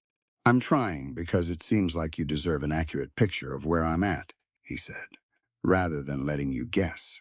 "All right," she said. He thought about how to say it honestly, without making it something it wasn't yet. That was the difficulty. Language had a tendency to make things more defined than they were, more decided. He didn't want to define something that was still taking its shape. He started there, stopped, tried again. "There's something present," he said carefully. "For me. I'm aware of it. I'm not ready to do anything about it, and I don't know when I will be, and I don't know if that's fair to tell you or not." The fire popped. Maeve breathed in the cradle. "It's fair to tell me," Gretchen said. "I feel like I'm still standing at Hannah's grave," he said, in my head. "I know time is moving. I know it's been 6 weeks, but something in me is still standing there, and I don't know how to move it yet." She nodded. Just once, and with the quality of someone who actually understood what he was saying, not the reflexive nod of politeness. She sat forward slightly, her hands flat on the open ledger. "I came out west to save a child and find my own freedom, Jesse," she said. Her voice was level and clear, the way it always was when she'd decided what the truth was and was going to say it. "You mourn the woman you lost. I am strong enough to stand beside your grief without demanding you erase her." It landed on him with a weight he hadn't expected. He looked at her. She meant it. He could see clearly that she meant it, that this was not a performance of patience or a calculated play for sympathy. She was telling him something true about herself. She was a woman who had crossed half a country and 5 miles of blizzard and faced down Ephraim Holt on a porch step and raised a dying baby back to life drop by patient drop. And she was telling him she was strong enough for this too, for the long, uneven, unglamorous work of standing next to a man who was grieving and not making that grief into something she needed him to be done with. "I know you are," he said. His voice came out rougher than he intended. "Good," she said, simply, like it was settled. It wasn't settled, exactly. Things that complicate it are never that clean. But it was named, which made it more manageable than the unnamed version had been, and there was something in both of them that eased slightly, now that they'd said the shape of it aloud. Gretchen went back to her ledger. Jessie sat with Maeve for a while, and then went to bank the fire for the night, and neither of them mentioned it again that evening. But the room was different for the naming. Not uncomfortable, the opposite of uncomfortable. Like a window opened just enough to let the air move, the days went on. He found himself paying attention to things he didn't think he'd have paid attention to before, or maybe he'd always paid attention, and only recently started admitting it to himself. The way Gretchen held an argument. She didn't argue to win, which in his experience was rare in anyone. She argued to find out what was true, and if something you said moved the picture closer to true, she updated accordingly and didn't treat it as a concession. It was a genuinely unusual quality in a person, and he found it, privately, one of the more attractive things about her. He found himself respecting her medicine. She'd been at the willow bark salve again, refining it, adding ingredients she'd sent for through Mabel Calloway from the apothecary. She explained what she was doing while she worked the active principle in the bark, how it functioned in the body, why combining it with yarrow changed the effect. She spoke to Jesse as someone who could follow the logic, which he could, and would find the mechanism interesting, which he did. She never talked down to him, and she never inflated herself. She was just precise about things she knew and honest about things she didn't. She was teaching him, by accident or design, the whole time, not formal teaching.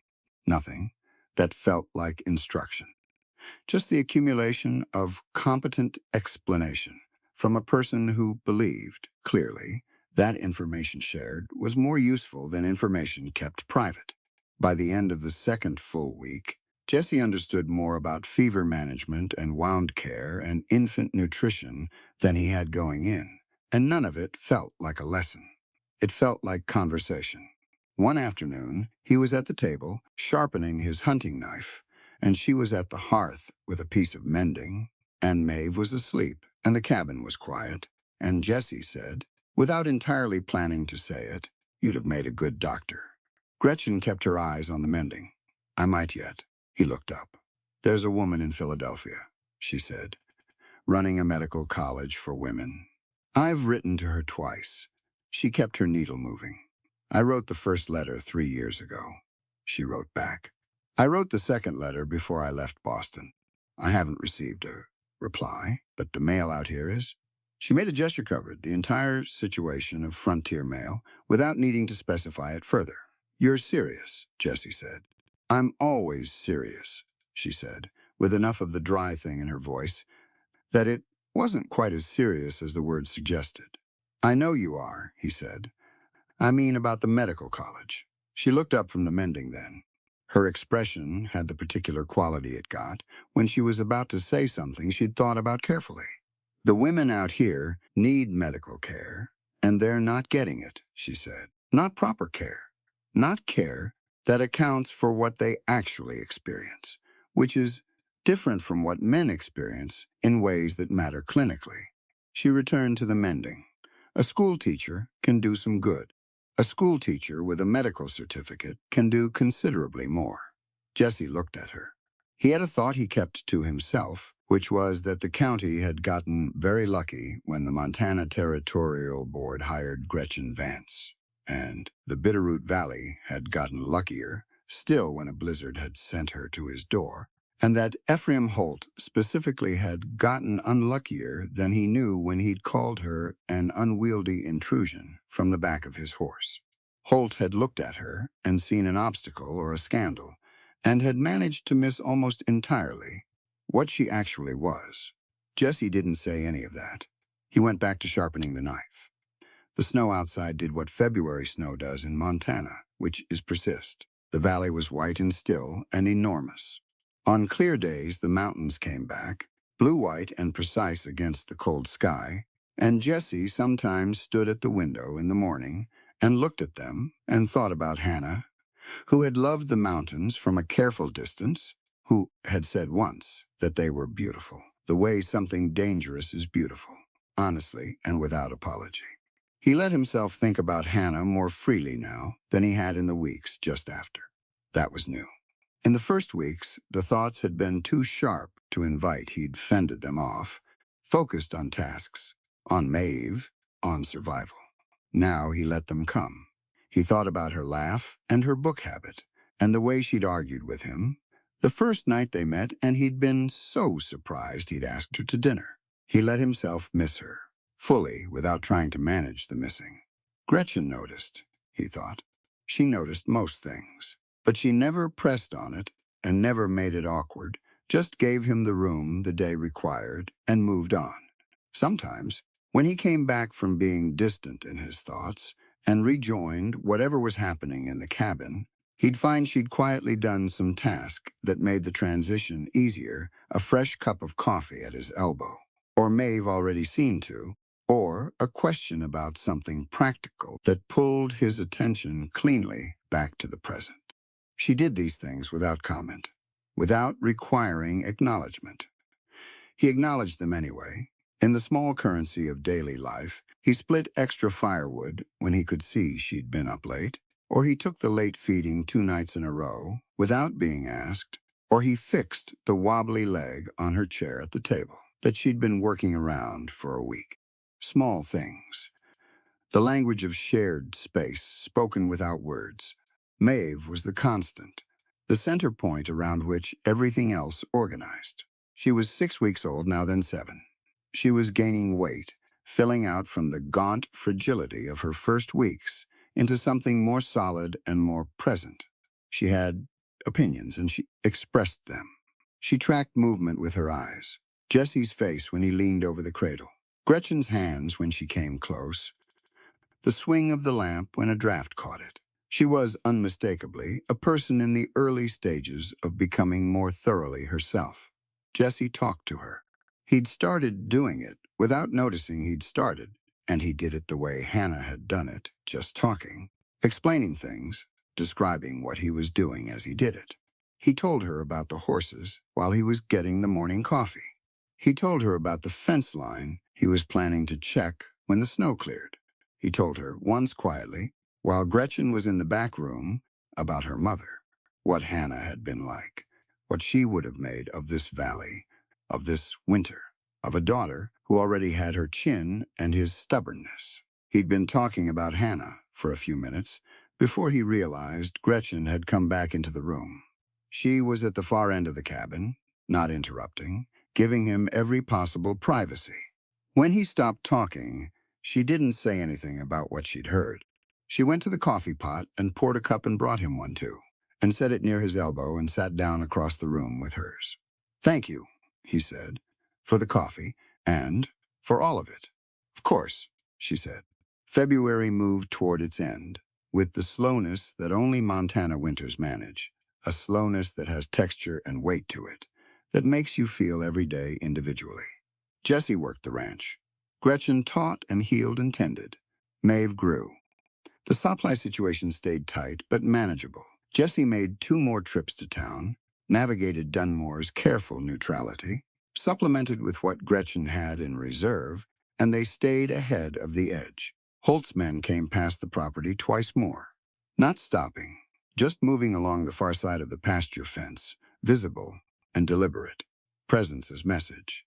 Jesse noted the timing and the numbers each time without making anything obvious of it. He and Gretchen talked about it in the evenings.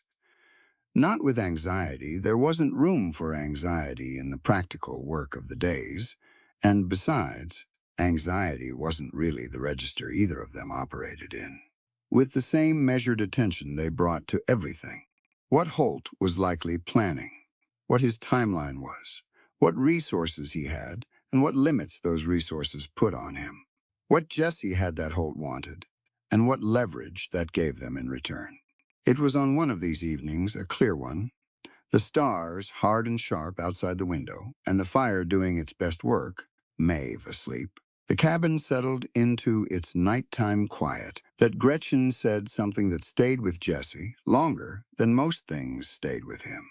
They'd been talking about the town, about the alliances she was building, about Reverend Gould, who had agreed to meet with her the following week. She'd been thinking through what she needed to establish in the community to make Holt's social attacks less effective, and Jesse had been following the logic and offering what he knew.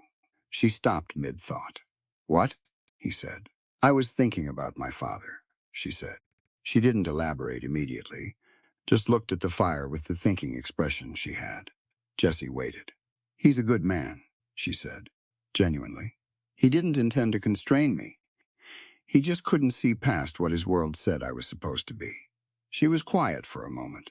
He thought he was describing reality when he was actually describing expectation.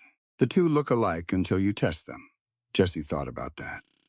"That's true of a lot of things," he said. "It is." She looked at him briefly. "It's true of grief, too, sometimes. People expect it to look a certain way and last a certain time, and when it doesn't match the expectation, they decide you're doing it wrong." He held her gaze. "Is someone telling me I'm doing it wrong?" he said. "Nobody in this room," she said, and turned back to the fire. Jessie sat with that for a while. Sat with all of it, the fire and the sleeping baby, and the woman across from him who had in the space of 3 weeks become as essential to the functioning of this place as the roof or the well. He sat with the guilt, which was still present but had started to feel less like an accusation and more like a natural weight. The weight of caring about someone you'd lost, which was just love extended past its expected end.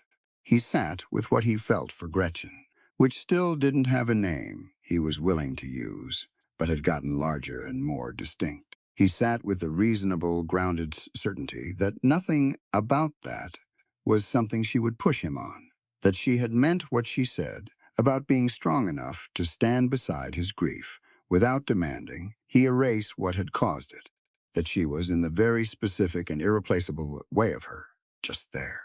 Solid and present and lit from some interior source that the cold and the difficulty and Holt's threats and all of February hadn't managed to put out. The lamp burned low. Gretchen closed her ledger, stretched her shoulders, and stood. "I'll take the 2 o'clock feeding," she said. "You sleep behind? No," he said. She went to the back room. He banked the fire. He checked on Maeve, who was sleeping with the deep, complete unconsciousness of a baby who has been warm and fed and loved through a hard winter, and has no complaints about any of it. Jessie stood over the cradle for a moment in the dim room. He thought about the night Gretchen had appeared in the doorway. The dead fire, the fading whimper, the 3 sharp knocks. He thought about what the next morning would have looked like without those knocks. Gosh, and he stopped thinking about it, because some things were not useful to think about completely. He just stood in the warm room with his daughter and was grateful, as concretely and plainly as he knew how to be, for the specific facts of the present, the fire still burning, the baby breathing. The woman in the next room who had decided all of this was worth 5 miles through a blizzard. He went to bed. He slept. March came in cold and suspicious. The days got longer but not warmer, at least not right away. The sun climbed higher and the light had a different quality to it, less the flat white of deep winter, more a thin gold that suggested the possibility of warmth without delivering it yet. The snowpack settled and compressed. The drifts shrank by inches. The creek at the east edge of the property, which had been locked solid since December, started making sounds under its ice, a low, irregular cracking and groaning that Jessie had learned to read as the season beginning its slow argument with itself. The Bitterroot River was the one to watch. It always was in late winter. The river ran along the western boundary of Jessie's land. For nearly 2 miles, that stretch of river access was the thing Holt wanted most, the thing Jessie's deed described in careful legal language that left no ambiguity about ownership.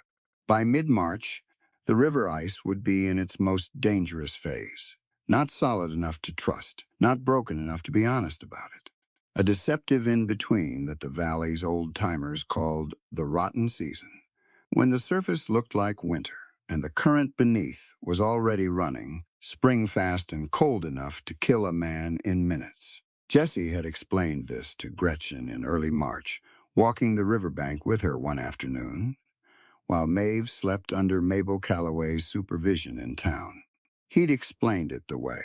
He explained things he considered genuinely important, thoroughly, without drama, with the specific details that made the difference between understanding something and only thinking you understood it. Gretchen had listened and looked at the ice and asked 2 or 3 questions that showed she'd taken in everything he'd said. Then she'd noted the color variation at the near bank, where the ice had gone faintly gray-blue instead of white, and asked if that indicated weaker structure. It did. He'd told her that too. She filed it. She filed everything. March was also when the situation in town began to shift. Gretchen's work with Reverend Gould had produced results, quiet ones, the kind that moved through a community in whispers before they moved in voices. Gould had apparently spoken with enough of his congregation about Holt's pattern of behavior over the past 3 years that the sum of individual grievances was starting to look like a coherent picture. People who'd had supply issues. People whose land offers from Holt had been followed by inconvenient accidents. People who'd noticed that Doc Alderman seemed to be unavailable specifically when certain families needed him. That last part had been the thread Gretchen kept pulling. She was careful about it. She didn't make accusations she couldn't support. She asked questions, and she asked them of people who had reason to have noticed things. And she listened to the answers with the full attention of someone building a case from individual stones. Clara Marsh turned out to be invaluable. Clara had been collecting other people's grievances for years, simply because she found human behavior interesting, and what she had in her memory about Holt's operations was detailed and damning. Jessie watched Gretchen work and understood, with increasing clarity, that she was formidable in ways Holt had entirely failed to calculate. Holt had seen a large woman on a porch with a rifle and made his assessment. He'd missed the mind behind the eyes. That was going to be a problem for him. It was a Tuesday when Gretchen found it. She'd been going through the old cabin supplies that Jessie hadn't touched since before Hannah died, the back storage area behind the pantry, a low-ceilinged space that held the overflow from the root cellar, and things that didn't have a better home. Jessie had been meaning to go through it since fall and hadn't gotten to it. And then the winter had happened, and it had stayed unaddressed. Gretchen had taken it on the previous week as a project, going through methodically, cataloging what was usable and what needed to go, pulling things out into the light and assessing them.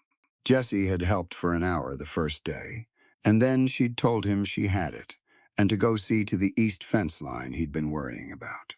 And he'd gone, grateful for the clear direction. He was at the table with the harness he'd been repairing when she came out of the storage area on the Tuesday afternoon. He heard her before he saw her pause in the sounds of movement back there. Then quiet, longer than made sense for a task that had been producing steady noise for the previous hour. Then her boots on the floor, deliberate. He looked up. She was holding a small wooden box. Medicine chest size, Jessie recognized the shape without identifying the specific box, because Hannah had kept several such boxes in various places. This one was dark-stained, latch-tarnished, the kind of box that had been somewhere damp. Gretchen's face was doing the stripped-down thing, the flat-sky expression he'd seen only a few times, the one that meant she'd found something that required careful handling. "Jessie," she said, "I need you to look at something." He set the harness down. She put the box on the table and opened it. Inside, in the fitted compartments, were the remnants of what had been a medicine supply. Several bottles, most empty, some with small amounts of liquid still in them, a few paper packets. The bottles were labeled in a pharmacist's careful hand. Jessie looked at them and felt the familiar, dull weight of recognition he'd seen Hannah's medicine supplies. He'd used them. He knew what had been in them. These were different bottles. "Where was this?" he said. "Behind the flour barrels," Gretchen said, "under a piece of canvas. It wasn't put there by accident. Something was covering it." Jessie looked at the labels. He didn't pick anything up yet. "That's not Hannah's medicine box," he said. "No," Gretchen said. "It's a second supply. Someone brought these and stored them here." She touched one of the bottles carefully, didn't pick it up. "Jessie, These are the specific fever reducers you ordered from Dunmore's. He looked at the bottles. Then he looked at her. They're here, he said. They were here the whole time. Her voice was even, controlled, careful in the way of someone who is angry and has decided not to be angry yet, because anger isn't useful yet. These are full bottles. They were never opened. Jesse stared at the box. The implications organized themselves in a cold, sequential line. He followed them to the end and stood there for a moment. Someone put them here, he said. Where they wouldn't be found. Yes, Caleb Pruitt, Jesse said. The name came out flat. He was the only one who came to the property before the doctor. He was the one you sent for the doctor, Gretchen said. Who came back without him? Jesse stood very still. He thought about Caleb Pruitt, who had the neighboring farm, who had been friendly enough in the way of frontier neighbors, who had seemed genuinely sorry at Hannah's burial. He thought about Caleb riding to town on a Wednesday night and coming back Thursday morning, saying the doctor was out on another call. He thought about the medicine order that never came. He thought about Holt, who had money and patience and a demonstrated willingness to use the people around Jesse as instruments. He was working for Holt, Jesse said. I can't prove that yet, Gretchen said. But yes, I think so. Hannah didn't die solely from the fever, Jesse said. He said it slowly, feeling the weight of each word as it came. She died because she didn't get what she needed, because someone made sure she didn't get it. Gretchen was quiet. That's what I believe, she said finally. Yes. Jesse looked at the table, at the box, at the careful pharmacist labels on the bottles that had sat 30 feet from his wife while his wife died. He didn't move for a long time. Gretchen didn't fill the silence. She stood across the table from him and let it be what it was, which was enormous and required space that could not be talked into smallness. She understood that. She waited. When Jesse finally moved, it was to close the medicine box. Carefully, he latched it shut and set his hand flat on the lid. This is evidence, he said. Yes, she said. I need to get this to someone who can do something with it. The U.S. Marshal's office in Missoula. That's what I think too, she said. Clara Marsh knows the current marshal. She mentioned him in February in the context of Holt's operations. He's been watching Holt for 2 years, but lacked specific evidence tied to specific crimes. Jesse looked at her. You've been thinking about this for a while, he said. Since your wife's symptoms, she said. Since you told me what they were. I wasn't certain. I wanted more before I said anything. She held his gaze directly. I'm sorry it took this long to find the confirmation. You found it, he said. You went looking, and you found it. You deserve to know the truth, she said. Maeve deserves it. He took the medicine box and put it in the locked chest in the bedroom, the one that held the deed to the property and the few important papers he owned. He put it there and locked the chest and came back out. And they didn't speak of it again that evening, not because it was finished, but because some things need to be held overnight before they can be examined in the clear light of the next day. The next morning was one of those March mornings that makes good on the season's promise, genuinely bright, the sun coming up with some warmth in it for the first time, the snow along the south-facing slope of the barn roof starting to shed in slow, wet slides. Jesse was up with Maeve at 4, and then again at 6, and by 7, he was outside in the light, working on the section of fence he'd been meaning to reach for a week. The fence ran along the north pasture, half a mile from the cabin, far enough that the cabin wasn't visible through the timber.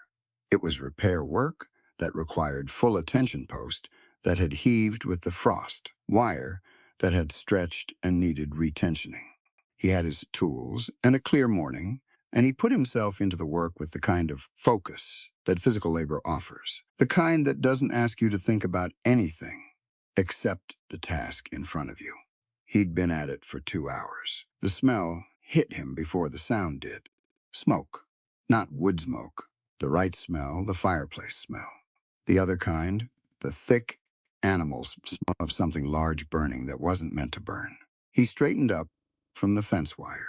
He turned. The column of smoke was rising from the direction of the barn. Black, gray, too dense, rising fast. Not a chimney fire, not a controlled burn.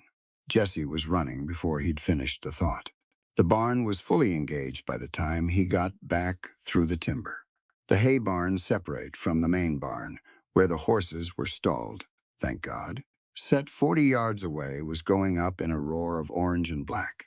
The old dry timbers, feeding a fire that had clearly been burning for a while before the smoke reached him. The heat hit him at 30 yards, pushed him sideways. There was nothing to do for the barn. It was gone. The horses. He wheeled and sprinted for the main barn. The horses were still in there. He could hear them, the high scared sounds of panicked horses, and he got the main barn door open and went in and worked through the screaming. Plunging animals with practiced hands, getting halters, getting them out and away from the heat, talking low and steady the whole time, even though his heart was running its own race entirely. He got them out. All three, including the roan, who had decided this was the moment to demonstrate her full opinion of smoke and fire, and managed to step on Jesse's foot in the process. He got them clear and tied to the far fence and stood there, breathing hard, and looked at the burning hay barn, and did his next thought. The cabin, Gretchen. Maeve. He ran. The cabin door was open. Wrong. The cabin door was never left open in March morning cold. He went through it fast, scanning, and the cabin was empty. Maeve's cradle was empty. The blanket was on the floor. The medicine box was still in the locked chest. He checked. Fast. Still there. He came back outside and looked at the yard and saw the tracks in the soft March snow. Several sets of boot prints coming from the tree line to the north, going to the cabin, going away from the cabin, going south, toward the river. Jesse went back into the cabin and took the rifle off the wall and his coat off the peg. His hands were steady. That was the training operating.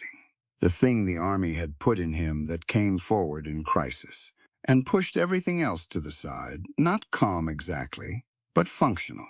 He could be everything else later. Right now, he needed to be functional. He followed the tracks. They led south through the timber, 5 sets of prints going in, 5 sets coming back out, and 1 set more than had gone in Gretchen's larger boot, distinctive, and alongside it, a smaller impression that didn't make full prints, more like drag marks and occasional small depressions. Maeve. Wrapped, carried, not walking. He moved fast. The timber south of the cabin ran for a quarter mile before it opened onto the river bottomland, the flat stretch of cottonwoods and willows that lined the Bitterroot's bank. Jesse came through the trees at a run and pulled up at the edge of the clearing, because what he saw required him to stop and read it before he moved into it. The river. 5 men at the bank, Holt among them on foot, his black horse tied to a cottonwood 20 yards back. 2 of his men Jesse recognized, Dawes and Cord. 3 others he didn't know, and all of them were positioned in a loose arc facing the river's edge. And on the river, 20 feet from the bank, on a shelf of ice that had broken free and was moving slowly in the current, Gretchen. She was standing. That was the first thing he saw, that she was upright and standing, which meant she was conscious and functional. And the relief of that was physical enough that it moved through him like a sound. She was standing on the ice floe, with Maeve held against her chest, wrapped tight in the coat. Gretchen had taken off her own back. Gretchen was in her flannel shirt in March cold, and she was standing on a moving piece of river ice with his daughter, and she was upright. Her face, when Jesse found it across the water, was focused, not panicked. Working the problem, Mercer. Holt's voice came from his left, easy and carrying. Jesse turned. Holt was 10 feet away. Jesse hadn't tracked him correctly. Holt had moved while Jesse was looking at Gretchen, and he was now 10 feet to Jesse's left with a revolver out, leveled, held with the comfort of a man who'd held revolvers before. "Come to watch," Holt said. Jesse looked at the gun, looked at Holt, looked at the river on the ice. Gretchen had seen him. He could see her seeing him, could see the quick read she did of the situation. Holt with the gun, Jessie at the bank, the positions of the other 5 men. He saw her make her own assessment and reach her own conclusions with the speed of someone who dealt in facts and acted on them. She shifted Maeve. She moved the baby from her front to her back, and Jessie understood what she was doing a second before she did it. She was clearing the front of her body, freeing her hands, positioning Maeve behind the shield of her own back and shoulders. And then she turned to the man nearest her on the ice, one of Holt's men who'd apparently gone out to keep her from getting to the bank, and she hit him. Not a woman's hit.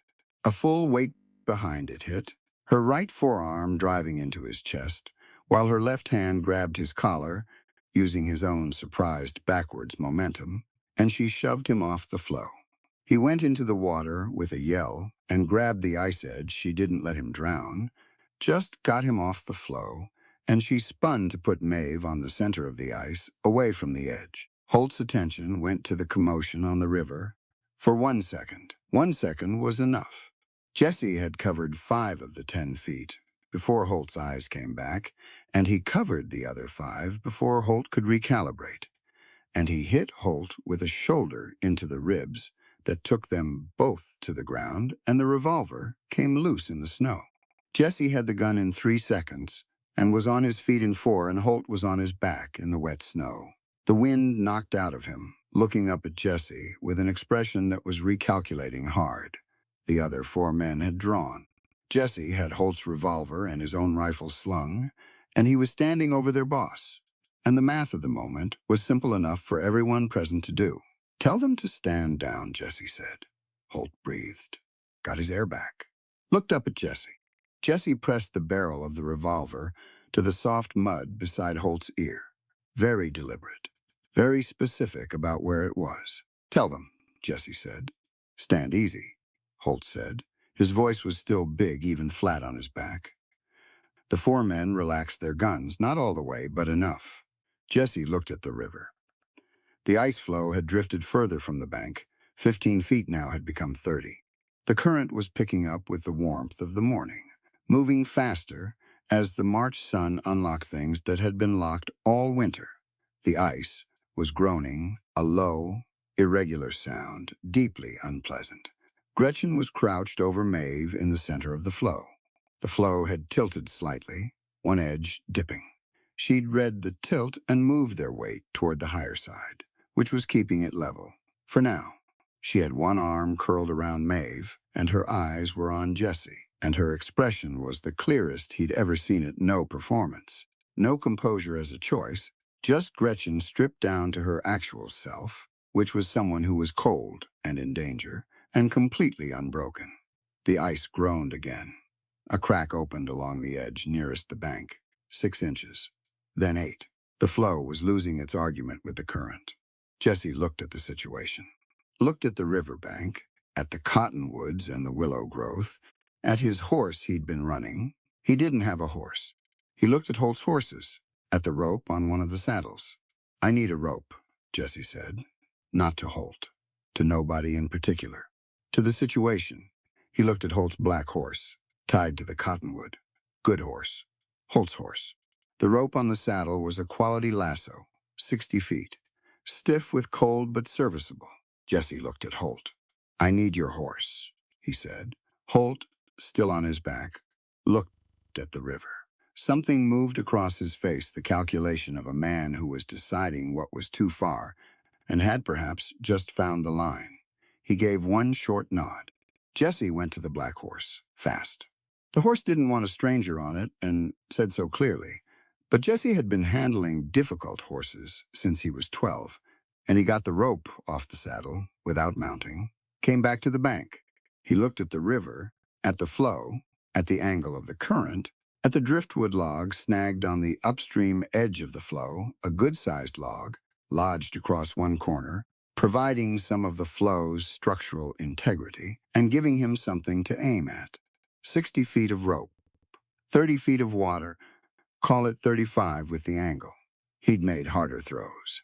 He built his loop, checked the coil in his left hand, watched the flow move, and timed the current and picked his moment and threw.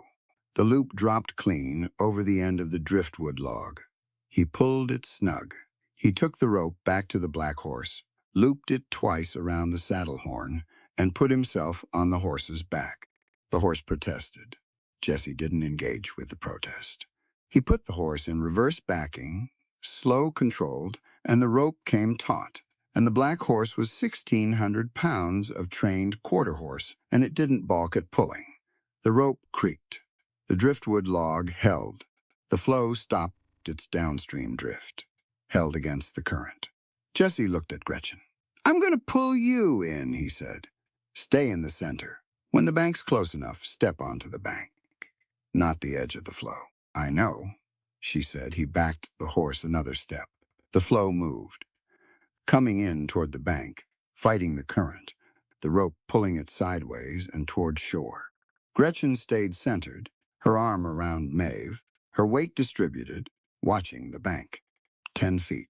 The ice cracked again, louder, a sound like a rifle shot, and a section of the far edge broke free and went under. The flow tilted hard, and Gretchen went to one knee, her free hand flat on the ice, keeping herself and the baby from sliding 5 feet. The bank was right there now, Jessie said. She stood in one motion, Maeve against her chest, and stepped. The flow rocked as her weight left it. She stepped onto the bank, one boot into the mud, then the other, and she was on solid ground. And Maeve was making a sound, a real sound, a loud, indignant cry of a baby who had opinions about all of this. And that cry was the best sound Jessie had heard since the baby's first smile. Jesse got off the horse. He crossed the bank in 4 steps, and he didn't think about it. He wasn't making a decision. He just got to her, pulled them both into his arms, Gretchen and Maeve together, Gretchen's cold flannel shirt against his face, Maeve between them, making her furious complaints, and held on. Hard. The way a man holds on to what he almost lost and still can't quite believe he didn't. He felt Gretchen's arm come around him. Her free arm, holding Maeve with one and him with the other, and she was shaking, not breaking down, just the body's honest report on cold and adrenaline, and the end of a thing that had required everything she had. He pulled back just enough to look at her face. "She's all right," Gretchen said. Her voice was steady, but her teeth were just beginning to do what cold teeth do. She was covered the whole time. "She's dry. She's all right, Jesse." He looked at Maeve, who looked back at him with her rain-colored eyes, and continued her furious commentary. "Yeah," he said. His voice was not steady. He didn't try to make it. "Yeah, she's all right." He looked at Gretchen, at her face inches from his, at the ice in her hair from the river spray, at the red of the cold on her skin, at those clear, direct eyes. He hadn't finished the thought about what he felt. He finished it now. He pressed his mouth to hers. It wasn't gentle, exactly. It was urgent and honest, and about 6 weeks of careful distance colliding all at once with the specific terror of standing on a riverbank, watching a woman and his daughter on a cracking ice floe. She went still for one breath, and then she kissed him back, which was its own answer to every question he hadn't been ready to ask. When he pulled back, she was looking at him with an expression he'd never seen on her before. Not the composed, working face, not the dry humor, not the flat sky seriousness. Something open. Something that hadn't been there before or had been there and was only now allowed to the surface. "Your timing," she said, "is interesting." "I know," he said. Behind them, Holt had gotten to his feet.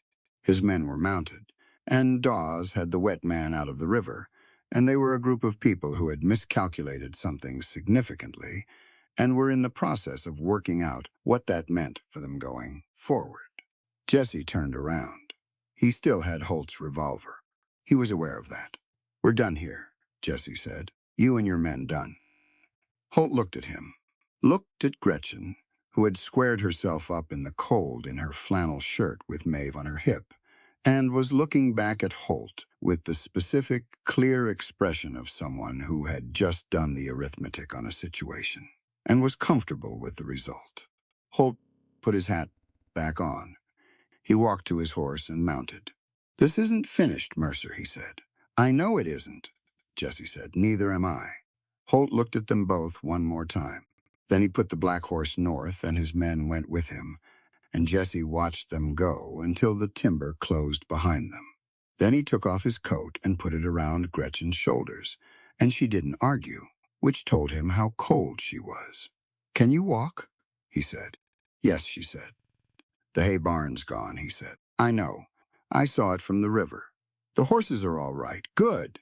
She held Maeve closer and looked up at him. The medicine box, still locked in the chest. Something in her shoulders eased. "Then we're ahead of where we were this morning." He looked at her for a moment. At the woman who had been standing on a river ice floe in her shirt in March cold and was already thinking about the evidence they had against Holt, who had taken a man off that ice floe with her hands and kept herself between the danger and his daughter, and was now doing the forward math of their situation.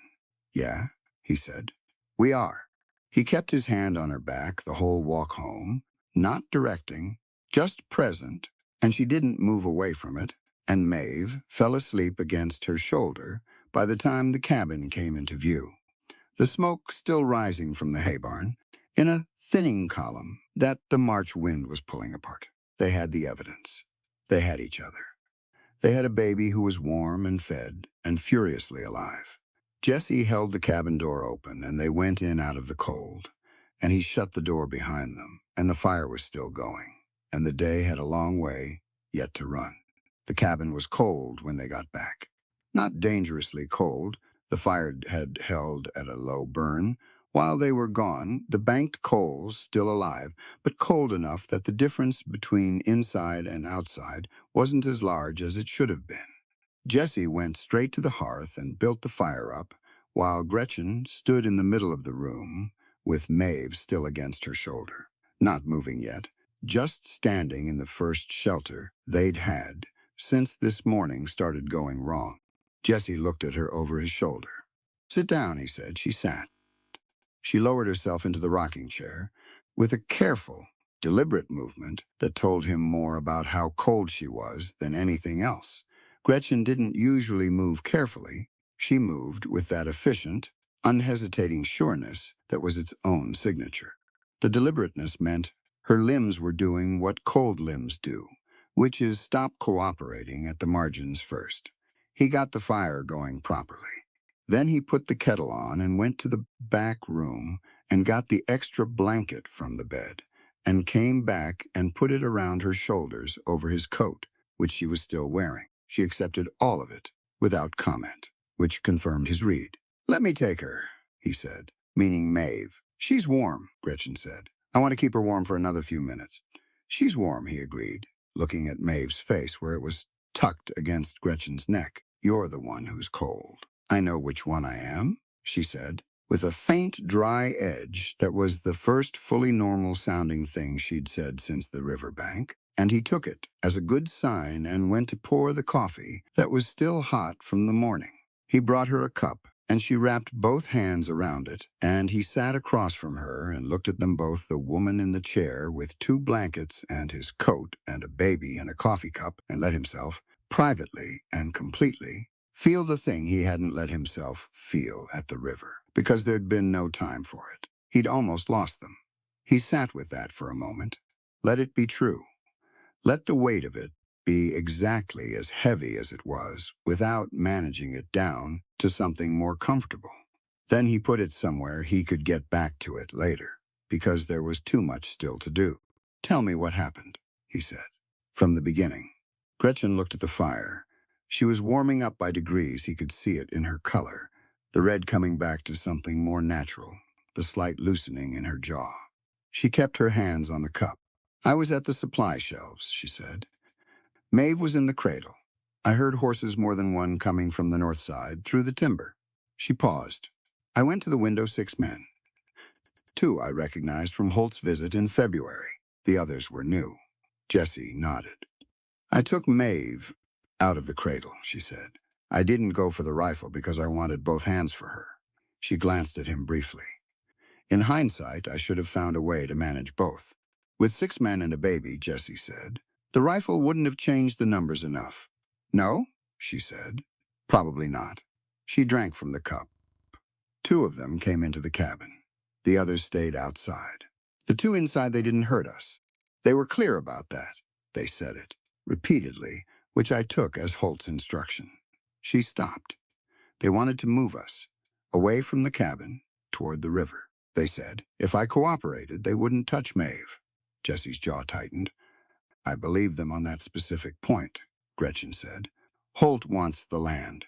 He doesn't want to answer for a dead baby. So I cooperated on the walking, and I kept looking for a different way out of the situation. The man you put in the river, Jessie said. She looked at the fire again. When I saw you on the bank, I knew you had maybe 30 seconds before Holt's attention came all the way back to you. I needed to do something that changed the structure of the situation. She glanced down at Maeve, who was deeply asleep. I needed both hands, and I needed the front of my body clear. So I moved her first. Jesse watched her. You shielded her, he said, on the ice. You put her on your back. She was covered with your coat the whole time, Gretchen said. Between the coat and my back, she couldn't have gotten wet. The spray was coming from the front. She said it matter-of-factly, like it was a straightforward problem she'd solved with available materials. She was cold. She wasn't in danger of hypothermia. There's a difference. I know there's a difference, Jessie said. I watched you do it. She looked at him. Your back, he said. You used your back as the shield. It was the largest surface area available, she said. He was quiet for a moment. She could call it geometry if she wanted to. He knew what it was.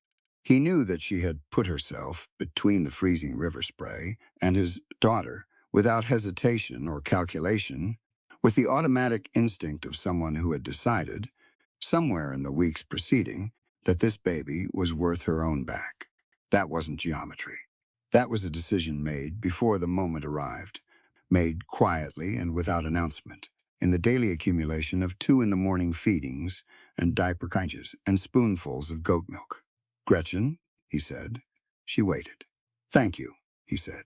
It came out with more weight than 2 words usually carried. He meant all of it: the blizzard, the sled, the first night, the silver spoon, all the mornings since, and now this. All of it in 2 words, because he didn't have a longer version that would do a better job. She looked at him steadily. She's yours? She said simply. Of course I did.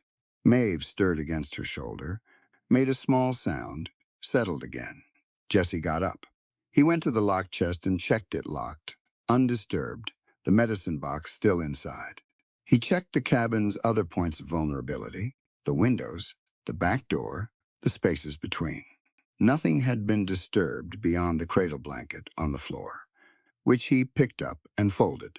When he came back, Gretchen had shifted Maeve to the cradle gently, holding the baby's head, the practiced move she'd done 100 times, and was on her feet, working on her boots.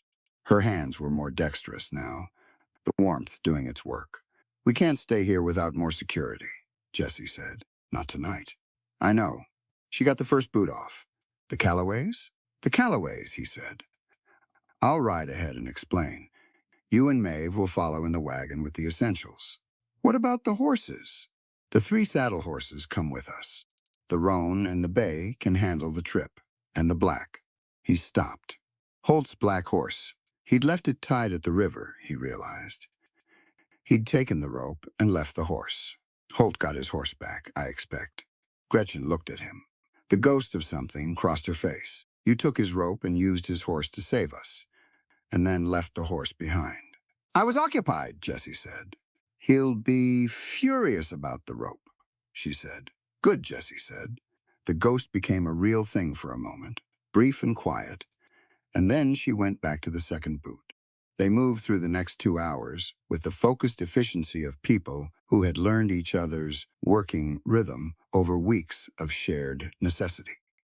Jessie hitched the wagon and loaded it with what mattered most: the medicine box from the locked chest, the deed and papers, Gretchen's ledger and medical supplies, Maeve's things, food stores for 3 days, bedrolls, the Winchester. Gretchen packed their personal items and Maeve's into 2 bags with calm speed, no lingering, no second-guessing, the selection process clean and decisive. He saddled up and rode ahead. She drove the wagon with Maeve, in the box beside her, well wrapped, the dough goat tied behind. The Callaways took them in without question. Mabel Callaway had the guest room cleared and a meal started inside of 20 minutes, and her husband Robert shook Jesse's hand and asked what he needed without requiring a full explanation of everything that had happened first. Jesse told them enough: the barn, the river, the medicine box, and Robert Calloway's face went through several things quickly and settled on a hard, quiet anger that said he'd been waiting for something like this to become undeniable. "You need the marshal," Robert said. "I need the marshal," Jesse agreed. "And I need to get to him before Holt does." "I'll ride to Missoula tomorrow," Robert said. "First light." Jesse looked at him. He'd asked for hospitality and gotten that, plus an offer of a day's hard ride in early March cold. He understood, in that moment, what he'd been denying himself by operating alone all winter: not just help, but the particular kind of help that comes from a community of people who have decided that what happens to one of them matters to all of them. "Thank you," Jesse said. Robert waved it off. "Holt's been a cancer in this valley for 3 years," he said. "You've got the evidence to cut it out. The least I can do is carry the news to someone with authority to act on it." That night, in the Callaways' guest room, Gretchen sat on the edge of the bed and did the work she hadn't been able to do. At the river, she checked Maeve thoroughly, all the checks she knew from her father's medicine books and from the practical experience of 3 years with her sister's children: temperature, color, responsiveness, breathing, the quality of the baby's cry. She went through all of it, twice, methodical and complete. Jessie stood in the doorway and watched. "She's perfect," Gretchen said when she was done. She set Maeve down in the center of the bed, surrounded by a wall of folded blankets. "Genuinely, she's warm, she's fed, she's irritated about being handled so much today, which is an excellent sign." "You're sure?" Jessie said. "I'm sure," she said. She looked up at him. "I would tell you if I weren't." He knew that was true. It was one of the things about her that had never changed from the first night she told him true things, even when they were hard, and she told them plainly, without wrapping them in comfort first. He'd come to rely on that so completely, he'd almost stopped noticing it. "Are you all right?" he said. She considered the question, not performing consideration, actually considering, doing the honest internal check that the question deserved. "My hands are still cold," she said. "I'll be stiff tomorrow. I've been more frightened than that before, and I've been colder than that before, so I know what comes next, and I can manage it." She looked at him evenly. "I'm all right, Jesse." He came the rest of the way into the room and sat on the chair across from the bed. He'd been moving all day, running, fighting, hauling, loading, riding, and the stillness of the chair was the first stillness he'd had, and his body noticed immediately. "The kiss," he said. She looked at him. "On the riverbank," he said. I should." He stopped, found the honest version of what he was trying to say. "I don't want you to think that was something it wasn't." Gretchen held his gaze, steady, clear, the way she always was. "What was it?" she said. "Real," he said. "It was real. Everything I said in this chapter of things." He stopped again because that wasn't right either. Too vague, too hedged. He tried again. "What I said to you about where I was at, about not being ready, that was true when I said it, and it's still true. I'm still somewhere in the middle of something I haven't finished. But what happened on that riverbank it wasn't confusion. It wasn't just fear talking." "I know," she said. "How do you know?" "Because I know you," she said. "By now I know you." She looked at Maeve for a moment. "I told you I was strong enough to stand beside your grief without demanding you erase it. That's still true. What happened on the bank doesn't change that in either direction." He looked at her. "You're a very unusual person," he said. "So I've been told," she said. "Generally not as a compliment." "It is one," he said. "It absolutely is one." She looked back at him, and for a moment neither of them said anything, and the room was very quiet except for Maeve's small breathing and the sounds of the Calloway house settling into its nighttime. "Get some sleep, Jesse," Gretchen said. "Tomorrow is going to be complicated." He didn't argue. He was too tired to argue, and she wasn't wrong. He went to the door and stopped. "Gretchen?" "Yes, I meant what I said on the bank," he said, "all of it." She looked at him. That open expression, again, the one that had appeared on the riverbank and hadn't gone all the way back in. "I know you did," she said. He went to sleep on the Calloway's settee with his rifle on the floor beside him, and slept the deep, full sleep of a man who has used every resource he has and come out the other side still whole. Robert Calloway left for Missoula at first light. Jesse was up to see him go, and they shook hands again in the cold gray dawn, and Robert said he'd be back with the marshal or word from the marshal within 3 days, weather allowing. Jesse watched him go and stood in the cold for a moment afterward, looking at the mountains, which were doing their best work in the early light. He thought about Hannah. He'd been thinking about her more directly since the medicine box, since the confirmation of what Gretchen had suspected since February. The grief of losing Hannah had always been complicated by helplessness, the feeling of having done everything he could and it not being enough. He understood now that the helplessness had been manufactured, that someone had made a deliberate decision to remove the tools that might have saved her life, and that decision had a name attached to it. And that name was Ephraim Holt. The grief didn't change. It was what it was. But the helplessness did change, replaced by something harder and more purposeful, and that was, in its way, a thing he could use. He went back inside. Gretchen was at the Calloway's kitchen table with Mabel, talking in the low, focused way of two women who were doing the work of planning something. There was paper on the table between them, and Gretchen's ledger, and a cup of coffee at each elbow.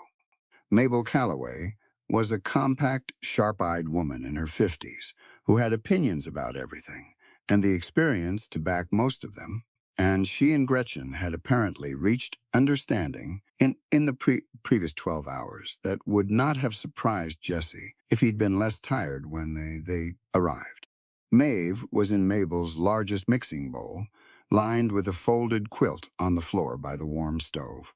She was awake and looking at the ceiling with the focused attention she brought to anything that interested her. Jesse poured himself coffee and sat at the end of the table without interrupting. After a moment, Gretchen looked up and registered him there. "Mabel knows 11 families," she said, without preamble, "who have had direct negative experiences with Holt's operations. 4 of them have specific incidents involving interference with supply or medical access. Clara Marsh knows 3 more," Mabel said. "She'll talk to them today." Jesse looked at the paper on the table. It was a list, Gretchen's handwriting, names and notes in her clear, compact script. "We're building a record," Gretchen said. "Individual incidents that seem unconnected become a pattern when you put them side by side. The marshal will need more than the medicine box. He'll need to understand the scope." "You've been thinking about this since February," Jesse said. "Since your wife's symptoms," she said. The same words she'd used in the cabin, the same directness. "I've been collecting pieces. This is the first time I've had a table large enough to spread them on." Jesse looked at the list. Names he recognized, some he didn't. A date in October that matched something he'd noticed in his own supply records. He thought about the picture Gretchen had been quietly assembling over the weeks, not just for the medicine box, but for this, for a case complete enough to be actionable. "You knew we'd need this," he said. "I hoped we'd get to a point where we could use it," she said. "There's a difference." Mabel was watching the two of them with the particular expression of a woman who sees more than she comments on and considers it a personal policy.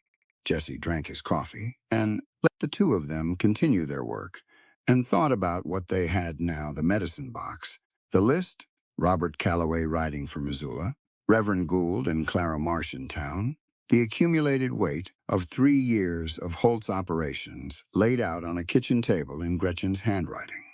Holt had made a calculation in February when he'd ridden up to Jesse's homestead and called Gretchen an unwieldy intrusion. He'd looked at her and seen a temporary problem, a woman who could be scandalized out of the situation, a complication to be managed rather than an opponent to be taken seriously.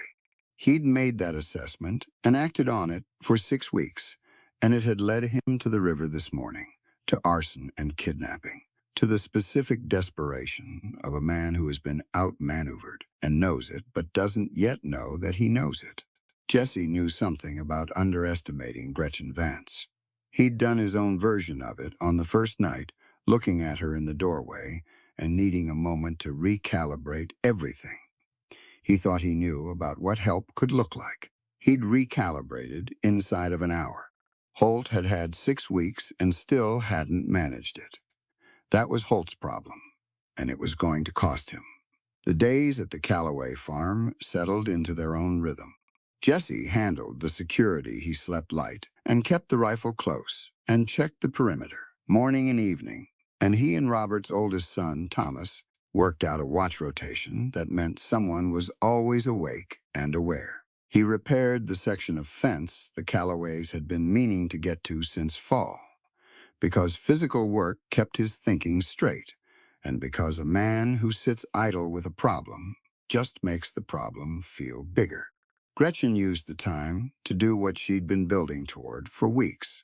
She talked to everyone who came to the Calloway farm, and people came partly out of the genuine communal reflex of a crisis, partly because word traveled fast in a valley this size.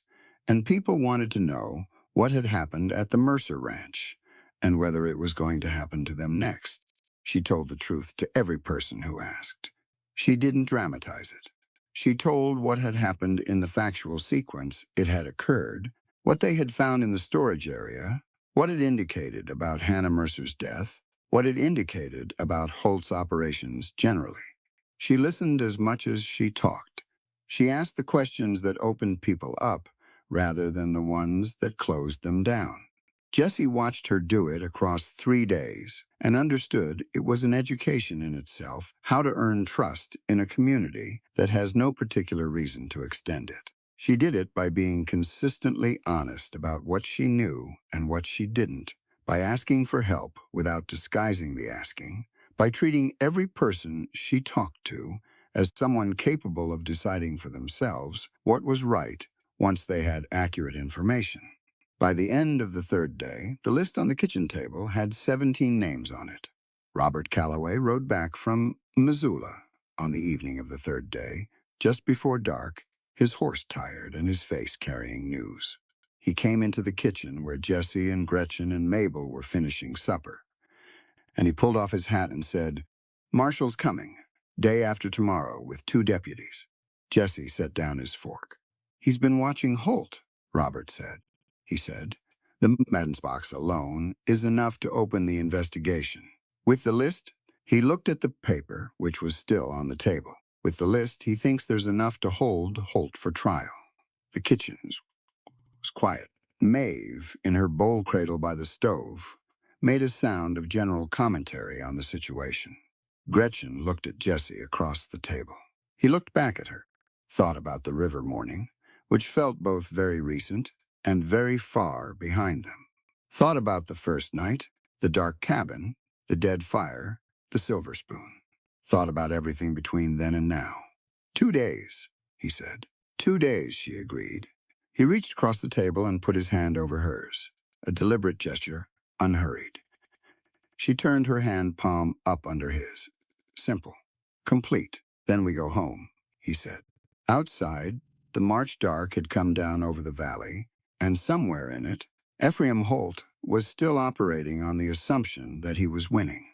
He would be making plans. He would be calculating his next move against a man he believed was broken, and a woman he had dismissed as an inconvenience. He had 2 days left before those calculations became irrelevant. Jesse's hand was warm over Gretchen's.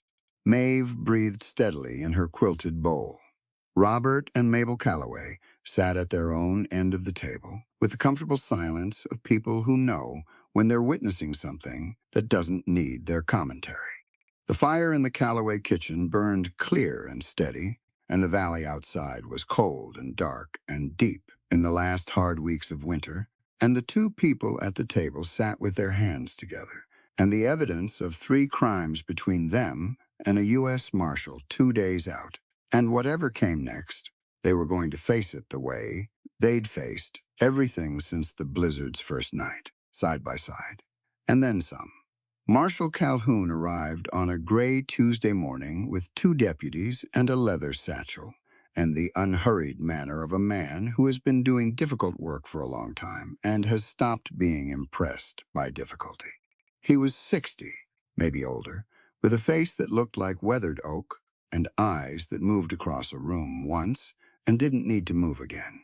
He shook Jesse's hand at the Calloway doorstep, shook Gretchen's, looked at Maeve in the crook of Gretchen's arm with a brief, unreadable expression, and said he'd like to see the medicine box first. Jesse showed him the medicine box. Calhoun looked at it for a long time without touching it. Then he put on a pair of reading glasses and read the labels on each bottle, one by one. He asked Jesse to tell him the exact sequence of events, the medicine order, the date, Caleb Pruitt's ride to town, what the doctor had said when Jesse finally reached him a week after Hannah's death. Jesse told it the same way he'd told it to Gretchen, factually, and in order, without editorializing. Calhoun listened with the completeness of a man who takes information in and stores it where it belongs. Then Gretchen showed him the list.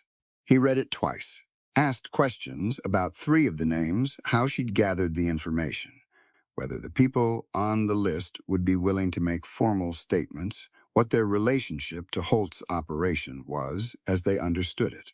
Gretchen answered each question with the precision of someone who had been anticipating it. She'd organized the list in the order she'd determined the incidents to have occurred, with the names and approximate dates, and the nature of each grievance written in her clear, compact hand. It was, Calhoun said, the most organized preliminary evidence he'd received in his 22 years as a marshal. "You've done this before," he said, looking at her over his glasses. "My father is a physician," she said. "I grew up learning to document clearly."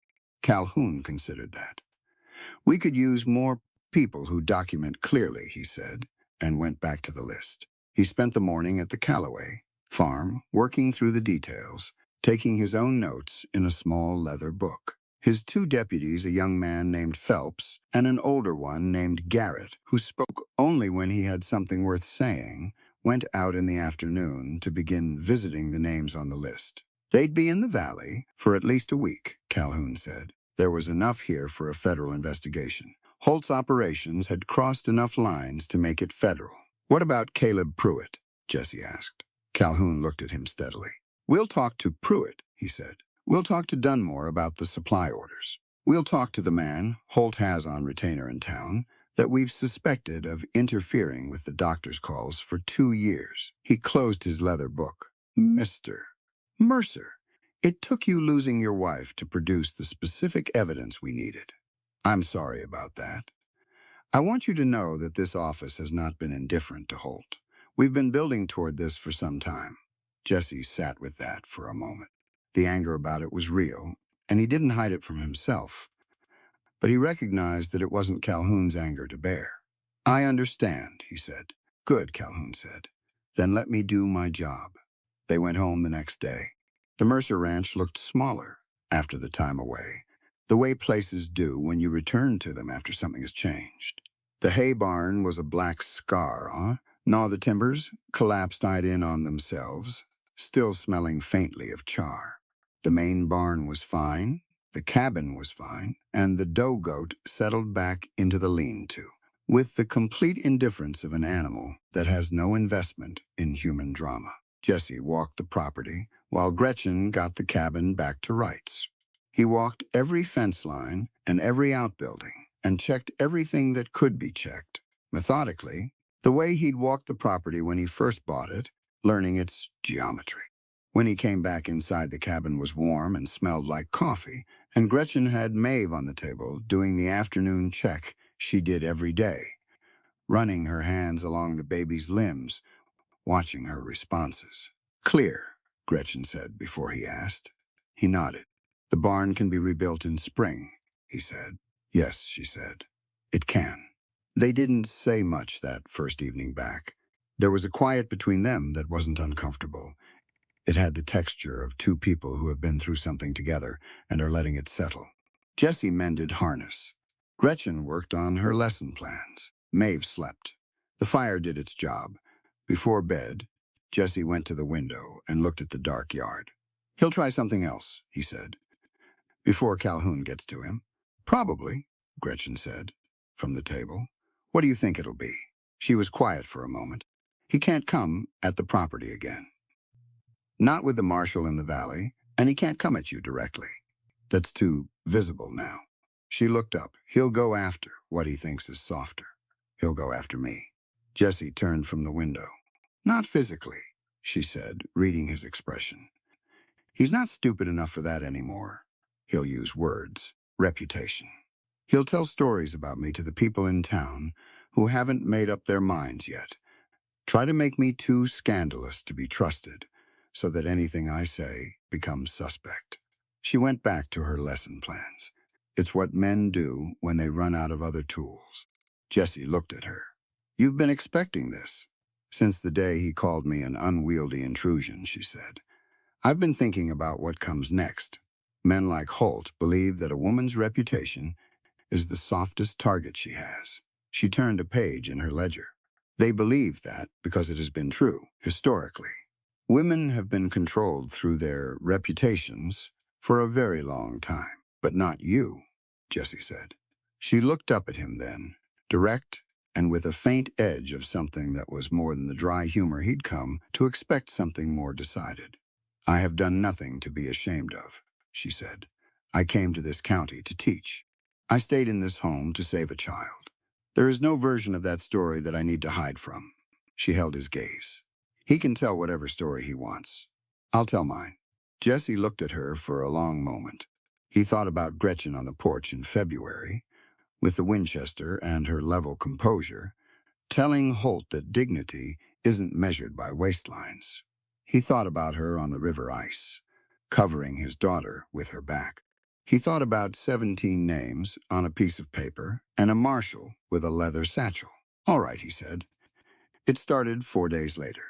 It came through the mechanism of a Thursday market day in town, which was when people gathered at Dunmore's store and the post office, and the small collection of businesses that constituted the commercial center of their valley community.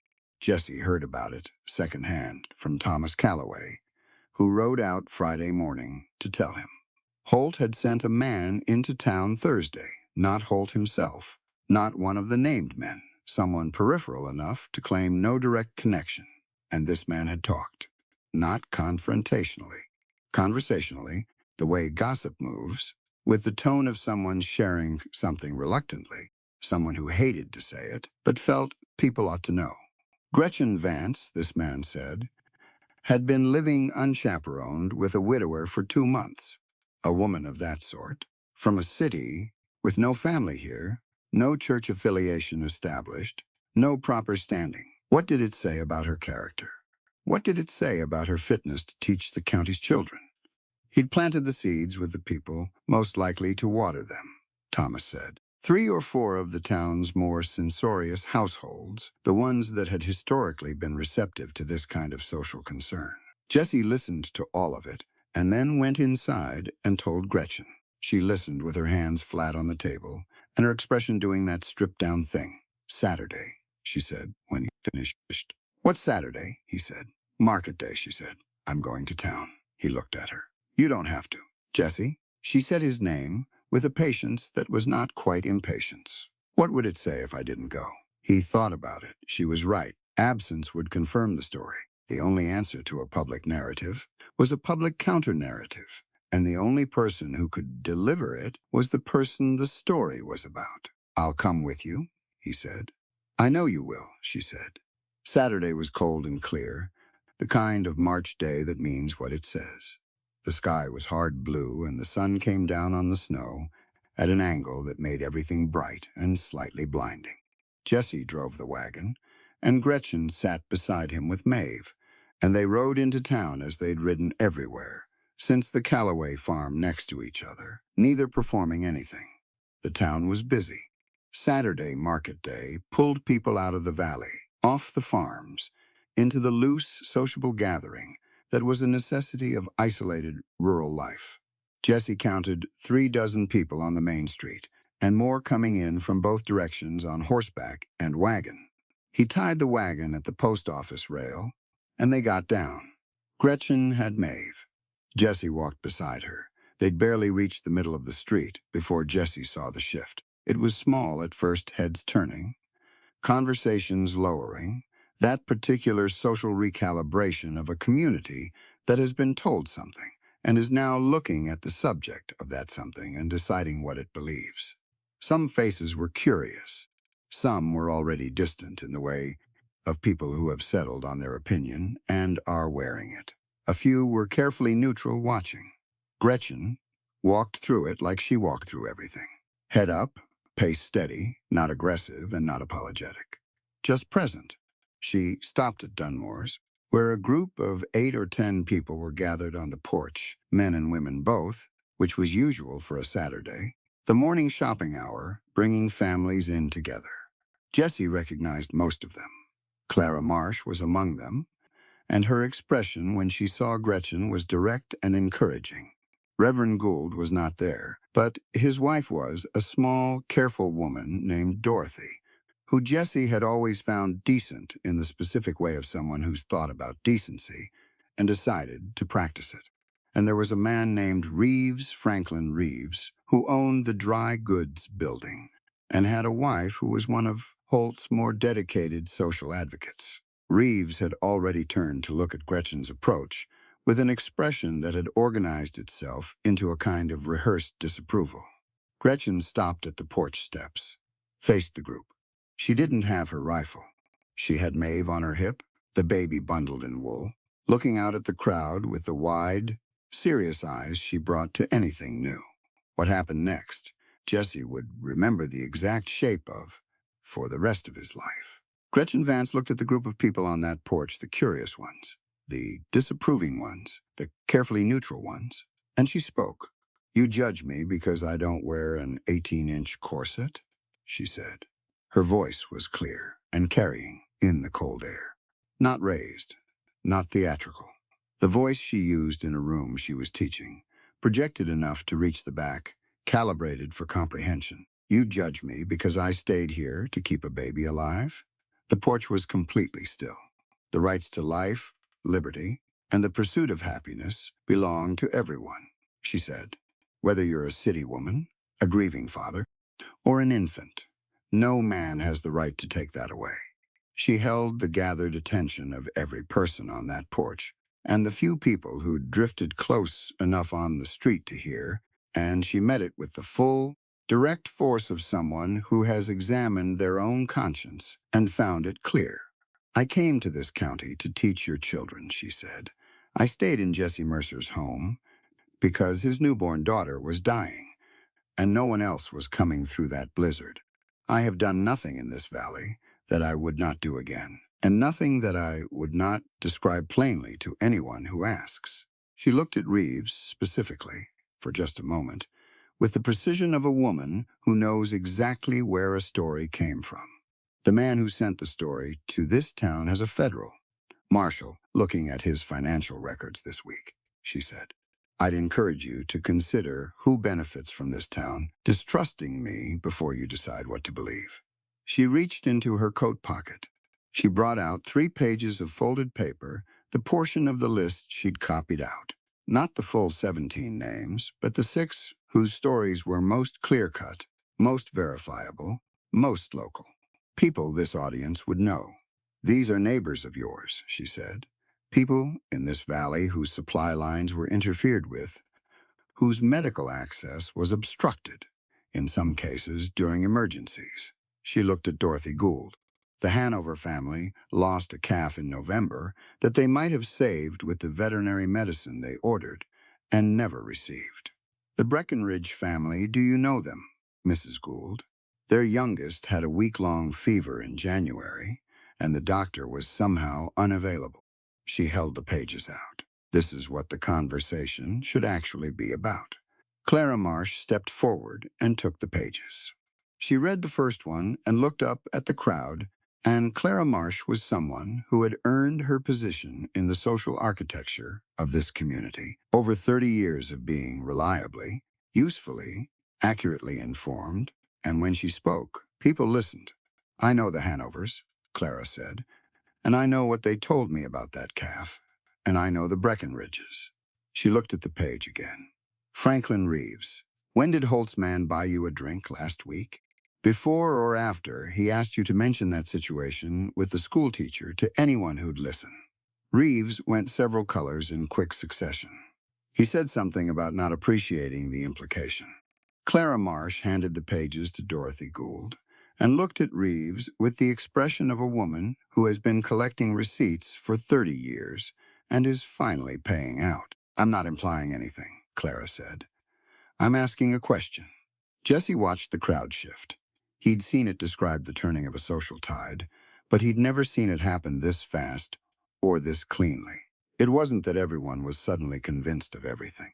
It was that the questions changed. A moment ago, the question the crowd had been organized around was, what is this woman doing living with Jesse Mercer? Now the question was, who told us to ask that question and why? That was Gretchen's doing. She'd redirected the entire frame of the conversation in 4 minutes.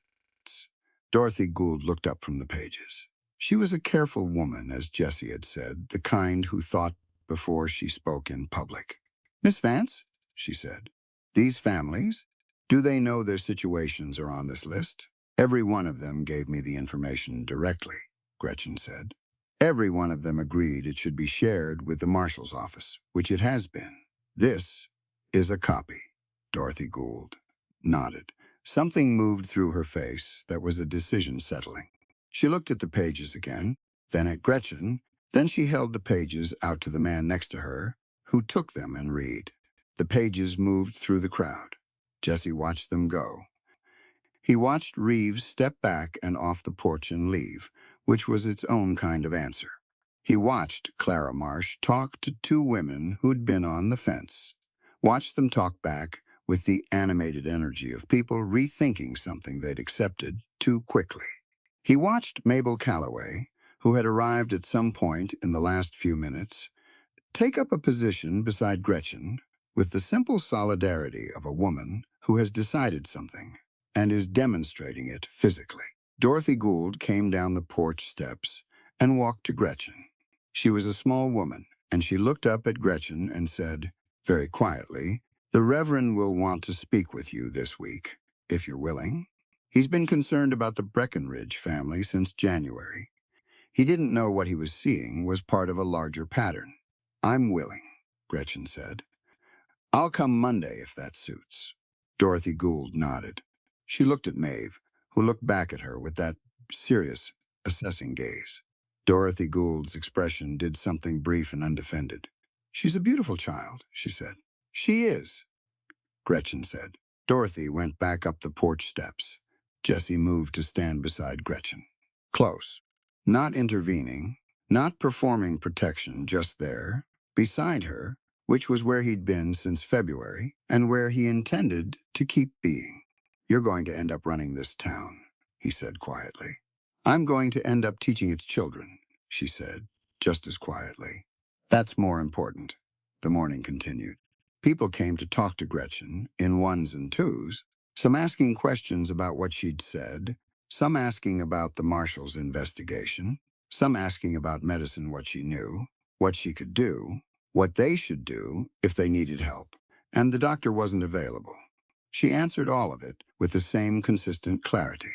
She didn't minimize what she knew, and she didn't inflate it. She told people what she could do and what was beyond her, and where the line between those things ran. A farm woman named Beatrice, whose husband had a workshop smell on him, and boots that suggested a long ride this morning, asked about a specific situation with her youngest child's winter cough.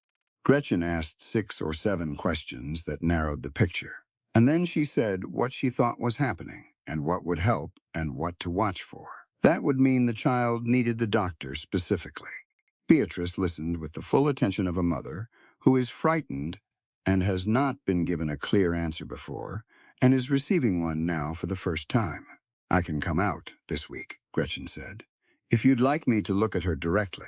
Beatrice said she would like that very much. It went that way for most of the morning. Jesse stayed close, talking to the men when conversation came his way, letting the natural flow of the morning do what it was doing. By the time they ate their midday meal at the small bench outside Dunmore's, with Maeve between them and the cold sun doing its level best, 3 more women had asked Gretchen for medical advice, and one had asked when the school would be back in session. "April," Gretchen told her. "I'll be ready to resume in April." The woman young, with a daughter who looked about 7, and had been listening to all of this from behind her mother's skirt, with wide, interested eyes, said April would be fine, and thank you. And the girl looked at Gretchen with the direct, appraising gaze that children use on people who have impressed them without trying to. Gretchen smiled at the girl. The girl smiled back and then retreated behind her mother's skirt, having completed her assessment. Jesse ate his cornbread and watched the main street of his town rearranging itself around a new understanding, and thought about what had just happened. He tried to find the pedagogical structure in it, the thing that could be named and passed on, because it seemed like the kind of thing that ought to be nameable. What Gretchen had done on that porch was not a performance and not a manipulation. She hadn't tried to make people feel bad for believing what they'd believed. She hadn't defended herself with anger or with tears, both of which would have confirmed the narrative in different ways. She had simply told the truth, specifically and completely, and then redirected the available facts toward the actual problem, and then trusted the people in front of her to think. Trusting people to think. That was the thing. She'd taught them something in the process of telling them the truth, because she'd modeled what it looked like to take in information and reason from it, instead of from fear or assumption. She'd treated them as capable of that reasoning, and they had, most of them, been capable of it. It was, Jesse thought, exactly what a teacher did. "You knew they'd respond to the list," he said. Gretchen looked at him. "I knew most of them would," she said. "You can't reason with everyone. But most people, given accurate information presented plainly, will reason accurately." She looked at the street. "The ones who won't were never going to be convinced by anything I said. So, I wasn't talking to them." "Who were you talking to?" "The ones in the middle," she said. "The ones who heard a story and weren't sure what to do with it. Those are always the ones that matter." She looked at Maeve, who was engaged in a serious examination of Jesse's coat button. "If you're honest with people and you treat them like they're capable of handling honesty, you'll be right about them more often than you're wrong." Jesse thought about that. Thought about his own history of handling things alone, not asking, not sharing the full picture with his neighbors, because he'd assumed they couldn't or wouldn't engage with it properly. He thought about what that assumption had cost him over the winter. "I've been doing the opposite of that," he said. "I know," she said. "You're better at it than you used to be." He looked at her. "2 months ago," she said, "you wouldn't have let Robert Calloway ride to Missoula for you." He thought about it. She was right. 2 months ago, he would have saddled his own horse and gone himself and left Maeve what? With whom? And done it alone because asking felt like weakness. "You changed something," he said. "You changed something," she said. "I was just here while it happened." He was going to respond to that, but Maeve chose that moment to pull the button entirely off his coat and examine it with the satisfied expression of a baby who has accomplished something she set out to do, and the moment required their joint attention, and the conversation moved on. They were getting ready to leave Jesse, going for the wagon. Gretchen settling Maeve in her carry wrap, when Clara Marsh appeared at Gretchen's elbow.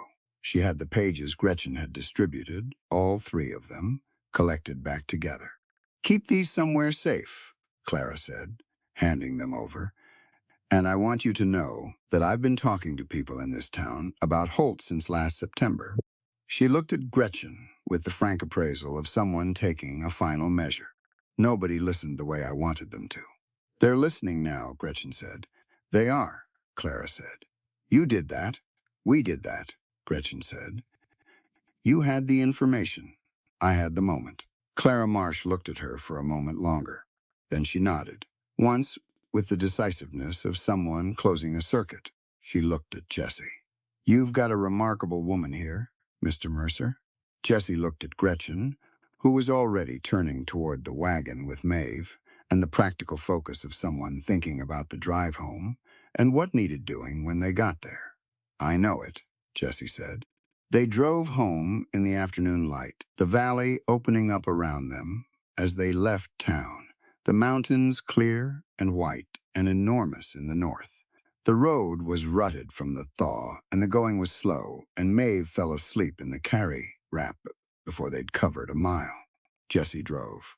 Gretchen sat beside him with the sleeping baby and the folded pages in her coat pocket, and her face tipped up slightly toward the thin March sun. "Calhoun will move on Holt this week," Jessie said. "Robert said he had enough for an arrest warrant, probably Tuesday or Wednesday." "Yes," Gretchen said. After that, he stopped. After that was a subject he'd been moving around for days, coming at it from different angles and not quite arriving. After that meant the immediate crisis resolved. It meant the specific necessity that had kept Gretchen at the Mercer Ranch, a dying baby, a blizzard. Then the direct threat from Holt no longer applying with the same force. It meant questions about what the arrangement was and what it was going to become, and whether the choices made in crisis were the same choices two people would make in the clarity of a spring morning with no emergency at hand. Gretchen looked at him. She'd heard the stop. She was waiting to see if he'd finish it. "After that," he said, "I'd like you to stay." She was quiet for a moment. The wagon moved over a rough section of road, and he kept his eyes on the horses and felt her looking at the side of his face with that clear, direct attention. "As what?" she said. He looked at her then. "I haven't worked out all the words yet," he said. "But not as the school teacher who stayed through the emergency. Not as whatever people want to call what this has been. As—" He stopped. "I'd like you to stay, Gretchen. As whatever you want to call it. Just stay." She looked at him for a long moment. "I have a school to open in April," she said. "You can open it from the Mercer Ranch," he said. "The schoolhouse isn't far. I have a letter from Philadelphia I'm still waiting for," she said. "The mail comes through," he said. "It'll find you." She was quiet again, not the quiet of deciding he was coming to know the difference in her silences. Which one meant what?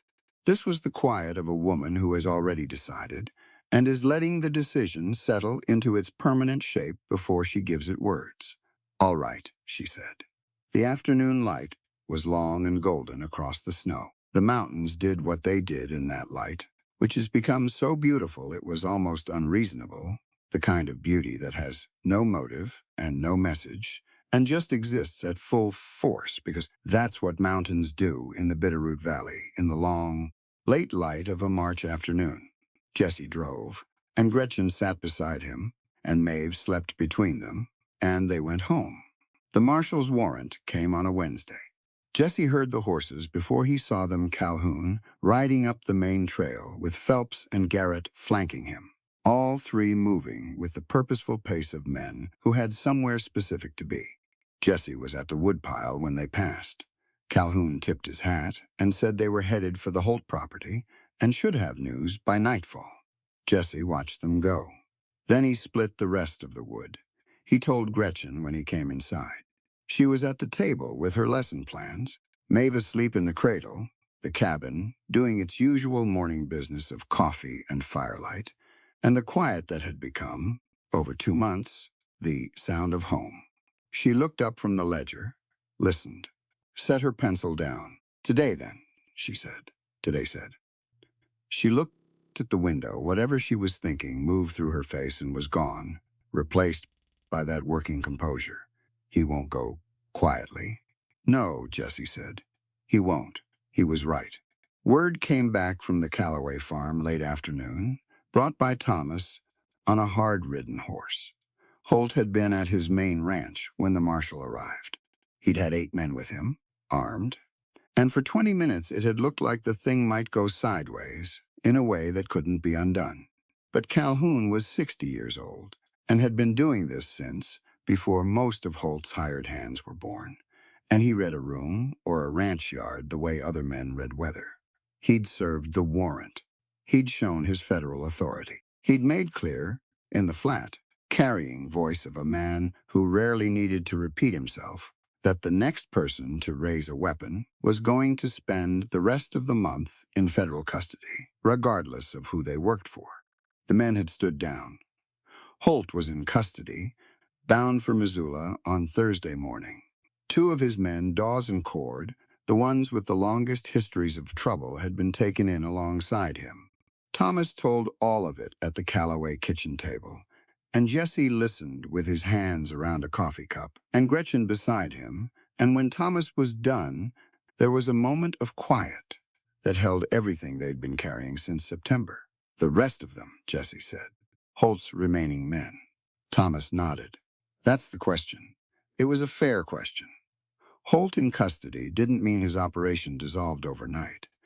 There were still men who'd been paid and who had their own reasons to make things difficult, and a man with money and lawyers and a cattle operation. The size of Holt's didn't disappear from a valley just because a marshal put him on a horse to Missoula. Jesse drove home at dusk. Gretchen was quiet most of the way. Not the settled, quiet, the thinking kind, the one where she was assembling something and not ready to say it yet. He let her think. They were almost to the property when she said, "He'll make a final move tonight or tomorrow." Before his men scattered, Jesse looked at the dark road ahead. "I've been thinking the same thing. He can't win on the law anymore," she said. "Calhoun has the medicine box. He has the list. He has Caleb Pruitt, who gave a full statement rather than face federal charges alongside Holt." She looked out at the trees. "The only thing left is the land itself, the deed. If something happened to the deed and to the people holding it, the legal mess could take years to sort." Jesse was quiet for a moment. "He's not going to touch my deed," he said. "No," she agreed. "He's not." They got home, and Jesse checked every door and every window, and loaded the Winchester and put it on the wall where it could be reached in 4 steps from anywhere in the main room. Gretchen fed Maeve and put her down, and then came back to the table, and they sat across from each other in the firelight and made plans, simple ones. The best ones always were. If riders came from the north, Jesse would go through the back. If from the south, Gretchen would take Maeve to the storm cellar, while Jesse held the porch. They knew which boards in the floor squeaked, and which windows stuck, and which angle from the tree line gave the best view of the front approach. They knew this cabin. That mattered. They came at 2 in the morning. Jesse was awake. He'd been sleeping in stretches, one ear always open, the training running its background check on every sound the night made. The horses in the barn gave it up first, that sharp single whinny of something incoming, and he was on his feet with the rifle before the second horse joined in. He went to the window, counted 7 men. Coming from the east tree line, spread out, not single file spread out, meant they knew what they were doing, meant someone had planned this and planned it for people who knew how to move in the dark. Gretchen was already up. She appeared in the doorway from the back room with her boots on and her coat half-fastened, and the expression on her face that meant she'd been half awake and waiting for this same as he had. 7, he said, low. She nodded, went to the cradle, bundled Maeve in the wool blanket, fast but careful, the way she did everything fast but careful. Maeve woke and started to protest, and Gretchen held her close, and the baby subsided, something in the warmth and the familiar smell of her making the decision to trust. "Storm cellar," Jesse said. "I know," she said. He held the door for her, the back door, the one that opened toward the lean-to, and the root cellar entrance, and she went through with Maeve against her shoulder, and she was halfway to the cellar when he heard the first man hit the porch boards from the front. Jesse went back to the main room. The front door held. Heavy pine, iron bar, built by a man who'd known Montana winters required serious doors. Whoever was on the porch found that out. They went for the window instead. The shutters were latched, but not built for this kind of attention. And the latch gave on the second hit, and the shutter came open, and Jesse was already across the room when the first figure tried to come through. He didn't fire. He used the rifle the other way, the stock sharp and decisive, and the man in the window decided he didn't want to be in the window anymore and fell back. That bought 20 seconds. He used them to get to the side door, the one that opened to the woodpile, the one nobody seemed to know about.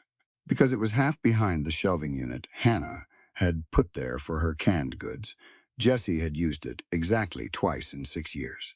He used it now. Cold air, dark yard. He circled the cabin low and fast. 2 men were at the back, trying to find the storm cellar. They hadn't found it. Gretchen had pulled the cellar door shut, and it was covered by 6 inches of packed snow and matched the ground well enough that in daylight you could miss it if you didn't know.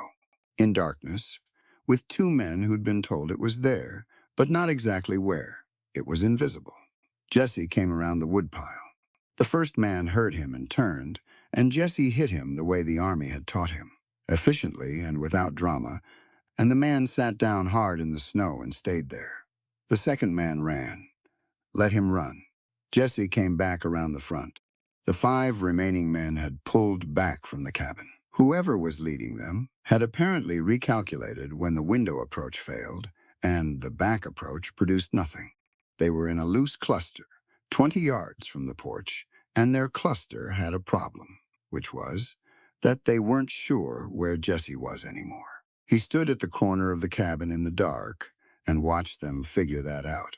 One of them said something, low, and another answered, and then the man in the center of the group, Holt's lead hand, the one called Morrison, that Jesse had placed from Gretchen's descriptions, looked toward the tree line.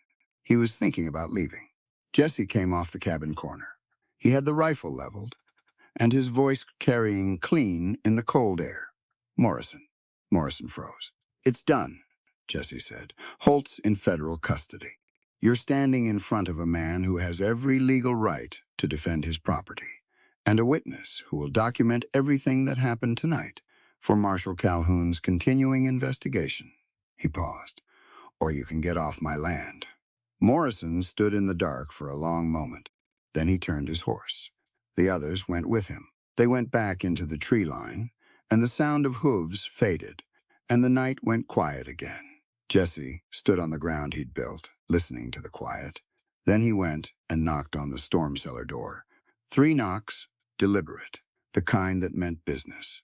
Not frantic, not tentative, a pause. Then from below Jesse.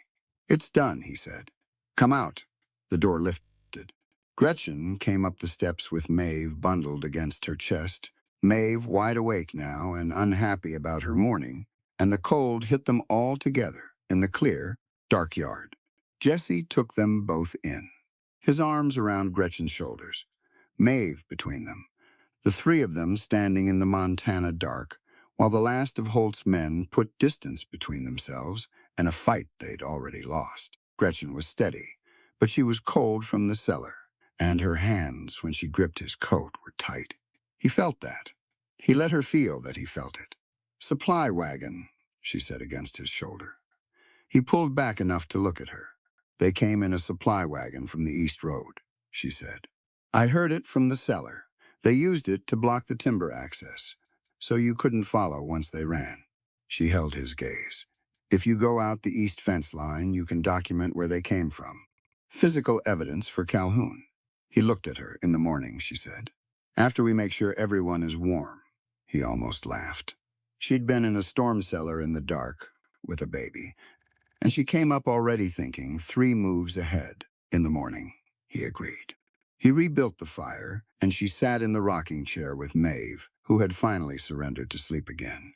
And Jesse sat across from her with his coffee, and they stayed awake the rest of the night, not because they were afraid, but because it seemed right, because it was their watch, and they were keeping it together.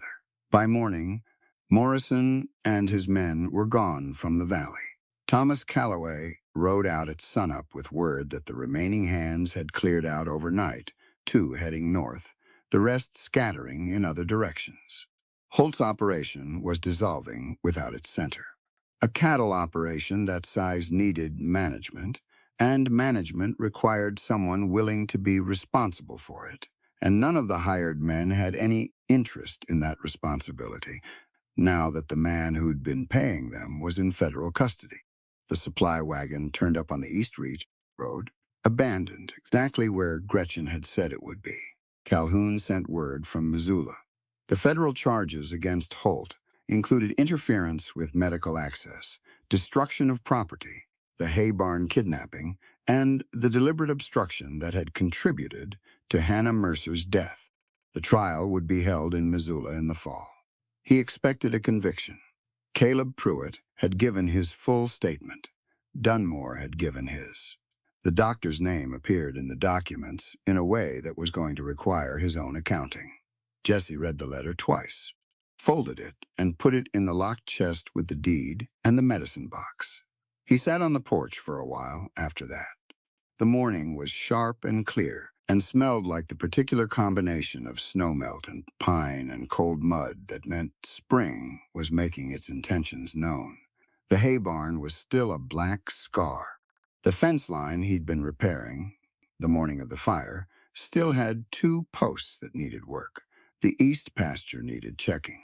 The roan's leg needed attention. There was so much work. He sat on the porch and looked at the valley spread out below him, and felt something in his chest that he hadn't felt in a very long time. Not the absence of grief. Grief was still there, would always be there in some form. He understood that now. Not the absence of difficulty, because difficulty was structural to this life and to this land, and that wasn't going to change. Just the certainty of forward. The knowledge that the next thing and the thing after that were things worth getting to. Gretchen came out with 2 cups of coffee. She handed him one and stood at the porch rail looking at the valley. "The town is coming this afternoon," she said. He looked at her. "Mabel organized it," Gretchen said. "A working visit. Robert and Thomas for the barn frame. Dorothy Gould's husband for the fence line. 3 of the farm women are bringing food." She looked at him sideways. "Clara Marsh is coming to take inventory of what we need for the rebuild." Jesse looked at the black scar where the barn had been. He thought about his father, about the Mercer name and standing alone, and asking for help being a species of weakness. He thought about the man he'd been in January, sitting in the dark with a dead fire and a fading baby, and the pride that had kept him from reaching out to anyone until there was no one left to reach. He thought about 3 knocks on a door. "You called them," he said. "I sent a letter to Mabel on Tuesday," Gretchen said. "I thought it was likely things would come to a head this week, and that afterward there would be work to do." She drank her coffee. "I didn't think you would object." "I don't object," he said. "Good," she said. The afternoon came, and so did the people. They came with tools and food, and the easy practical energy of a community that has decided to do a thing and is doing it. Robert Calloway organized the barn frame like he'd built 100 barns, which he had. Thomas worked alongside Jesse with the fence posts. The women set up at the tables Mabel had hauled out in her wagon and produced a meal that was, as near as Jesse could figure, made from everything good that February and March had been holding back. Beatrice came, the farm woman from the market day, and she brought her youngest, the girl, with the winter cough. And Gretchen examined the child in the cabin with the same thoroughness she gave everything. Asked her questions in the patient way she had that made children feel like their answers mattered, which they did. She told Beatrice what she found and what to do about it, and wrote it out on a piece of paper in her clear hand so Beatrice would have it to refer to. Dorothy Gould was there. She worked alongside Mabel without fanfare, the two women figuring out the domestic logistics of a large working visit, the way they'd clearly figured out many things over many years. At one point, Dorothy came to find Gretchen specifically to tell her that Reverend Gould had spoken to the congregation the previous Sunday about the Holt situation, about what the community owed each other in terms of attention and honest witness. "He used your name," Dorothy said. "He said the schoolteacher had shown the valley something about what it looked like to tell the truth when it was inconvenient." Gretchen looked at her with a directness that didn't deflect the compliment and didn't inflate it. "The truth was available to anyone who looked," she said. "I just happened to look." Dorothy Gould smiled at that, small and real. By late afternoon, the barn frame was up. It was only the frame. The full rebuild would take weeks of work and more materials than one afternoon could provide. But the frame was there, standing against the March sky where the black scar had been, and it looked like a beginning. Jesse stood and looked at it with Robert Calloway beside him. "You'll have it done by summer," Robert said. "We'll have it done by summer," Jesse said. Robert looked at him briefly, understood the difference in those two words, nodded once, and moved on. At some point in the late afternoon, without announcement or ceremony, the visitors who had come with tools and food began to drift toward Gretchen with medical questions. It started with Beatrice, whose visit that morning had clearly been talked about. Then a woman whose husband had a persistent hand wound that wasn't healing right. Then a man who'd been having chest trouble since December and hadn't wanted to make the ride to town. Gretchen answered all of it. She was honest about what she knew and what she didn't, and where the line between those things ran. She referred two of the cases to the doctor in Missoula, the chest trouble specifically, and the hand wound that she thought needed a procedure beyond what she could do cleanly. She didn't call herself a doctor. She didn't inflate what she was. She just told each person the most accurate, useful thing she could tell them and treated them as people who could handle accurate information. Jesse watched it happen from across the yard and thought about the letter she was waiting for from Philadelphia. He thought about a clinic, about what it would mean for this valley to have a schoolteacher who was also a trained healer, who came at medicine the way she came at everything honestly and thoroughly, and with complete respect for the people in front of her. He thought about what it would cost to build one. He did the math, and the math was possible. Stretched careful, but possible. After the barn, he filed the thought for later and went back to the fence line. The visitors left as the afternoon light started going gold and long. They left the way they'd come practically, without fuss, the tools loaded back in wagons, the food mostly gone. Mabel Calloway hugged Gretchen with the decisive warmth of a woman who has made up her mind about a person and has no intention of changing it. Clara Marsh shook Gretchen's hand, and then, apparently deciding that was insufficient, hugged her too. The yard was quiet when the last wagon went down the trail. Jesse stood on the porch and looked at the barn frame and the fence and the valley going amber in the late light. Gretchen came and stood beside him with Maeve. Maeve was awake, looking out at the fading light with those serious rain-colored eyes, one hand gripping Gretchen's coat front with the proprietary certainty of a baby who knows where she belongs. "We have a community," Jesse said. "We do," Gretchen said. He reached over and tucked the edge of Maeve's blanket where it had come loose. His hand brushed Gretchen's, as it had before, as it had on the ice and at the Calloway table, and this time neither of them moved away from it. The valley held the light for a long time that evening. The mountains kept their color past when you'd expect it. Blue going to rose, going to the particular deep purple that precedes real dark. The barn frame stood against the sky. The fence was straight. Jesse stood on his porch with his daughter and the woman he was going to ask a specific question in the spring. When the ground was soft enough to work and the valley was green and the time felt right, he'd already decided. He figured she'd already decided too. April came in green. It came the way spring always comes to the Bitterroot, not gradually, not with warning, but all at once, like a door opening.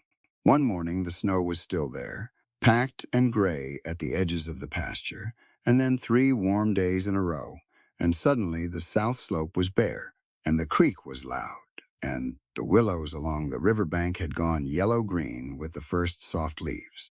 The horses felt it before Jessie did.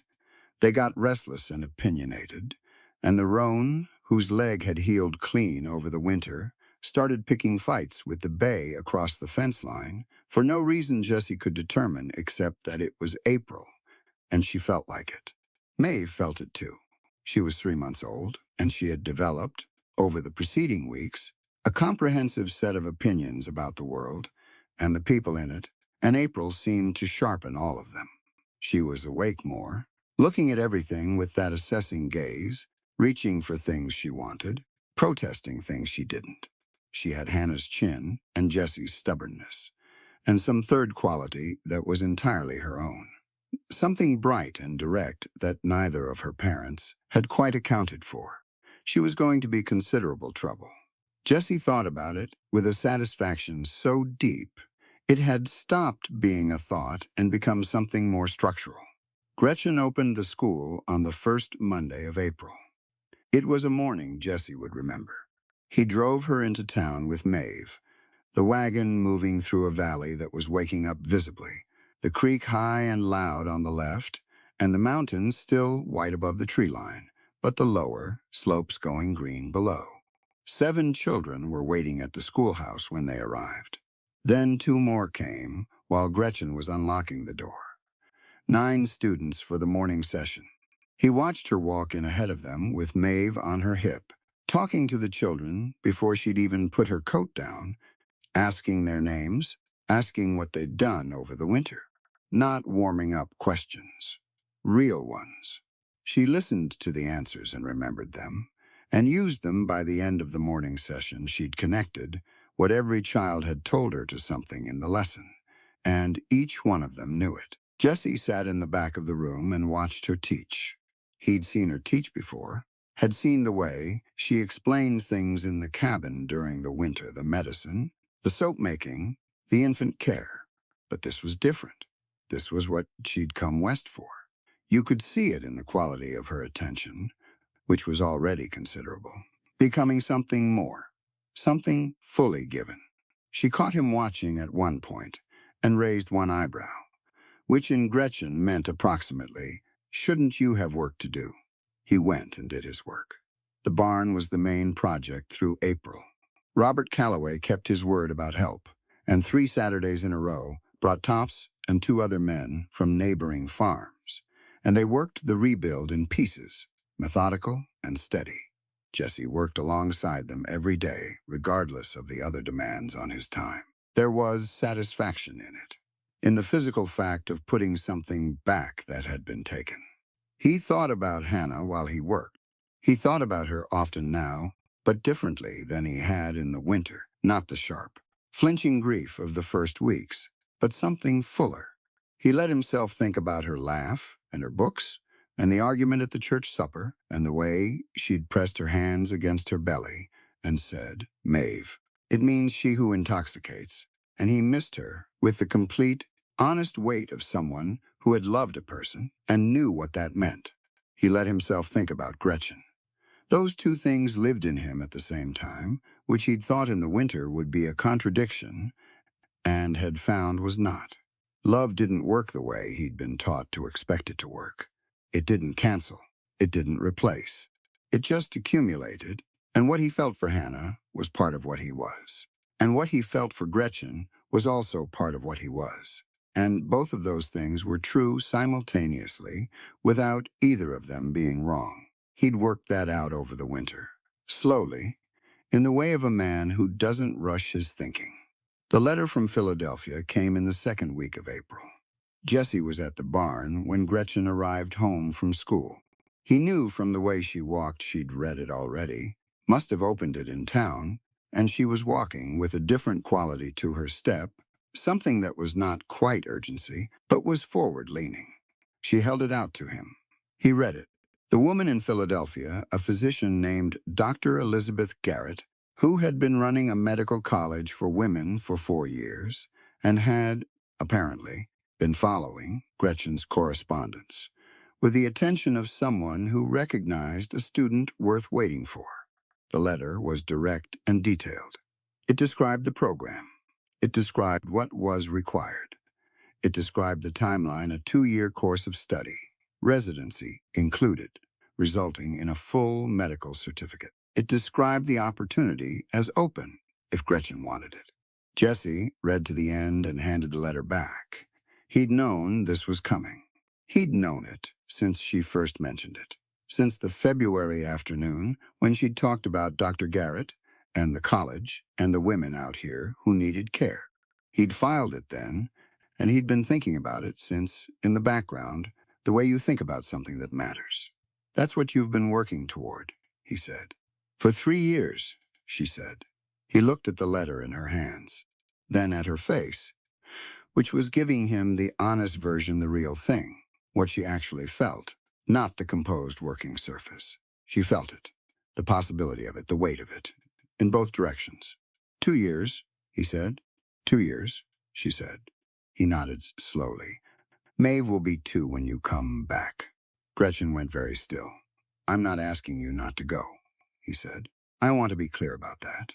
That's yours, and I'm not asking you not to go. She waited. I'm asking something else, he said. He reached into his shirt pocket. He'd put it there that morning. The ring he'd had made in town by the man who did metalwork, a smith named Farrell, who had been in the valley 15 years and did good, solid work. He'd described what he wanted in January, when he'd known and hadn't been ready to say it, and Farrell had been making it since. It was gold, hand-forged, simple, because simple was right for Gretchen. Simple was what she would wear without self-consciousness and without feeling like it was performing something she didn't want to perform. He held it in his palm and looked at her. Come back to me, he said. That's what I'm asking. Go to Philadelphia and learn everything Dr. Garrett has to teach you, and come back. Come back to the ranch. Come back to Maeve. He held her gaze. Come back to me. Gretchen looked at the ring. She looked at his face. She looked at the barn he'd rebuilt from the scar Holt had left, at the green pasture, and the mountains and the valley that was, in the April morning light, making the case for itself with everything it had. She took the ring. She put it on. Ask me properly, she said. Jesse almost smiled. He'd known she'd say something like that. He crouched down, right there in the yard, in the mud and the new grass, and he looked up at her. Gretchen Vance, he said. Will you marry me? Yes, she said. Get up. He got up. She was looking at the ring on her hand, with an expression that was full and unguarded, and entirely hers. And then she looked at him, and that expression didn't change. He kissed her. Properly, deliberately, in the April morning, with the mountains watching, and the horses, making their opinions known from the fence line. They married on the last Saturday of April. It was a simple ceremony, held at the ranch because Gretchen wanted it there, on the ground they'd held through the winter, and because Jesse had suggested the church, and she'd said the ranch, and that was the end of the discussion.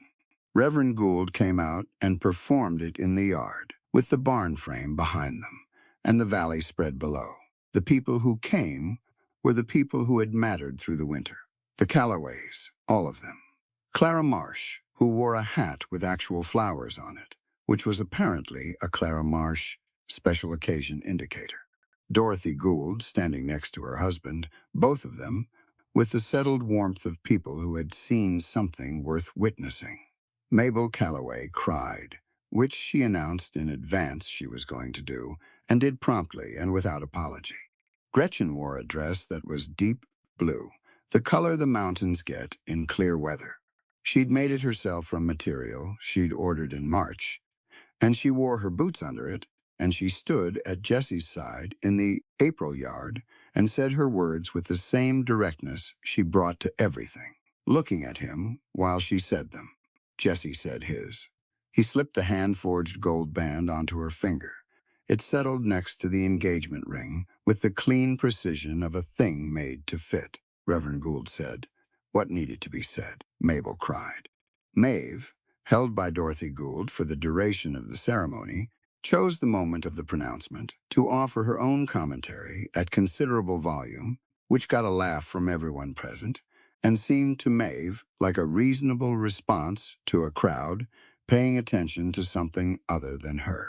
After, they ate on the tables brought out from the cabin, and the April sun stayed warm longer than you'd expect, and the conversation moved the way conversation does, at a gathering of people who have come through something together, with the ease of people who don't need to start from the beginning because they already share the middle. Jesse talked with Robert Calloway about spring planting and the cattle market and the barn's remaining work. He talked with Thomas about the east fence.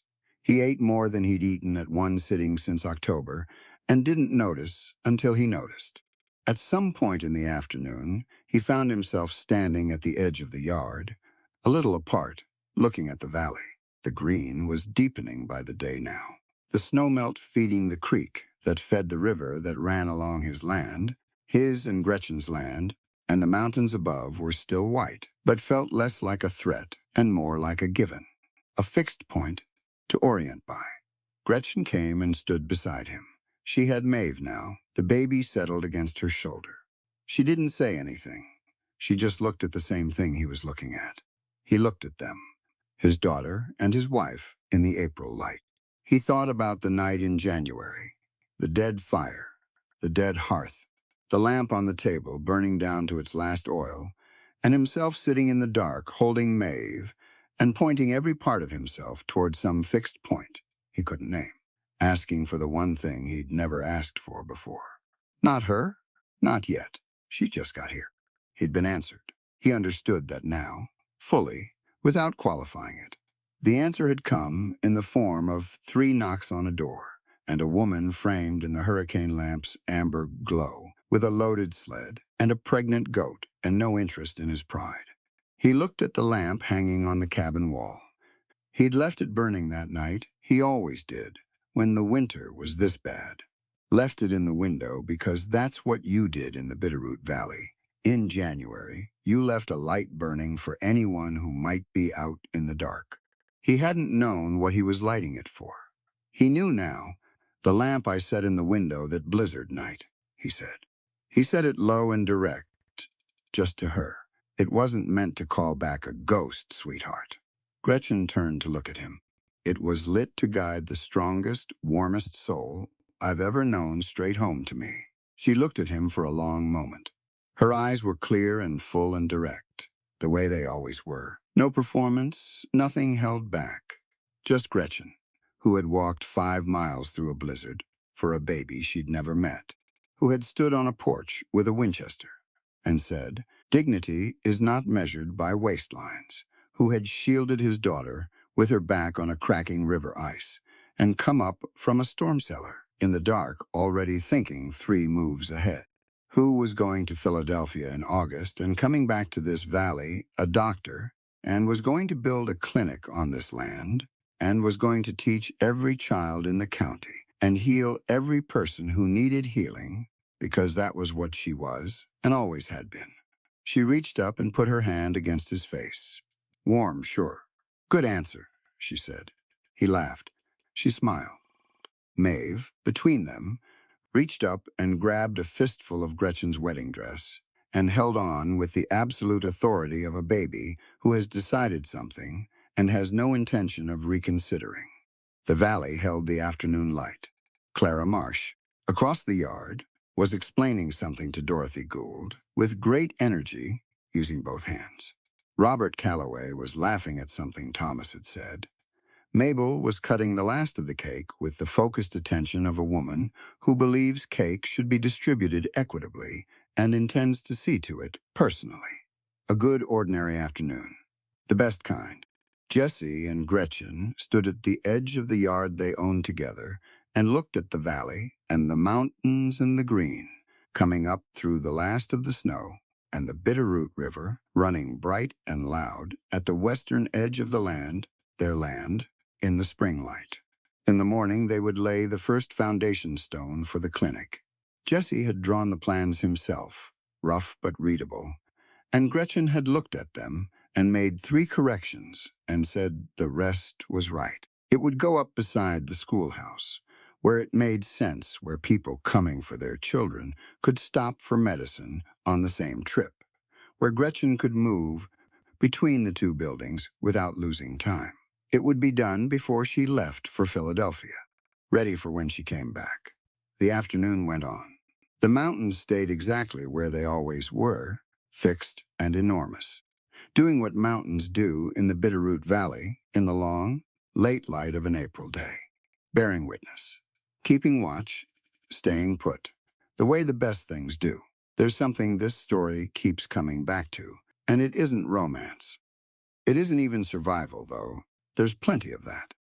It's about what happens when a person finally stops pretending they can carry everything alone. Jesse Mercer spent 6 years building a life on pride. His father's pride, mostly the kind that gets handed down like a tool, useful until it isn't, and then dangerous. He built the cabin himself. He cleared the pasture himself. He ran the operation alone and called it strength. And for a long time it worked, the way a dam works right up until the moment it doesn't. Then January came. The fire died. The baby stopped crying. And all that proud, practiced self-reliance had nothing left to offer. The man who'd scouted for the army, who'd faced stampedes at 19, sat in the dark and couldn't save a 3-week-old girl because he'd spent years making sure no one could get close enough to help him. That's not strength. That's a very expensive kind of loneliness. And then 3 knocks. Heavy, deliberate, not afraid. What Gretchen Vance teaches this story, and through it, anyone paying attention, is that real strength doesn't announce itself. It doesn't wait to be invited. It doesn't shrink down to a size that makes other people comfortable. She walked 5 miles through a Montana blizzard with a loaded sled because a baby needed feeding and no one else was going. She didn't do it to be admired. She did it because it was the right thing to do and she was capable of doing it. Those 2 facts were enough. The men back in Boston had told her she was too much, too large, too capable, too inconvenient to fit inside the shape they'd drawn for women. She came west and found out that the frontier doesn't care about your corset size. It cares whether you can get through the door when the weather's bad and someone's in trouble. She could. She did. But here's the thing the story is really asking. Underneath all the blizzards and the cattle barrens and the river ice, it's asking what it costs us to let people in. Jesse didn't just need Gretchen's goat milk and her medical knowledge and her Winchester. He needed to unlearn something. He needed to discover that asking for help isn't surrender. It's the bravest thing a person can do when everything in them says, hold the line alone. The moment he stepped aside and let her through that door was the moment the story changed. Not because she fixed everything, she didn't. Hannah was still gone. The grief was still real. Holt was still coming. But something had shifted. He was no longer carrying it in the dark by himself, and that made every hard thing that came after survivable. There's also something worth sitting with about how Gretchen handles being underestimated. Holt looked at her on that porch and saw an unwieldy intrusion. He saw a large woman from a city with no business being where she was. He made his calculation fast and wrong and never corrected it, and that error cost him everything. We live in a world that still makes Holt's mistake constantly, that looks at a person and decides what they're worth based on how they look, where they come from, whether they match the picture of what useful is supposed to look like. Gretchen never argued with the picture. She just kept doing what she was capable of, and eventually reality made her case better than any argument could. Dignity, she said, isn't measured by waistlines. It isn't measured by gender either, or by how quiet you're willing to be, or by how well you fit the shape someone else drew for you. It's measured by what you actually do when the door needs answering and the weather's bad, and the baby's fading. What this story gives you, if you let it, is permission. Permission to need people. Permission to be more than what you were told you were supposed to be. Permission to grieve without a schedule. To love without canceling what came before. To stand in a hard place and hold your ground not because you're not afraid, but because the thing you're protecting is worth it. Jesse and Gretchen don't arrive at their ending because everything went right. They arrived there because they kept showing up for Maeve, for each other, for the community that eventually showed up back through every storm and raid and reputation attack and river crossing that tried to break them down. This story is a work of fiction. Any resemblance to actual persons, living or dead or real events, is purely coincidental.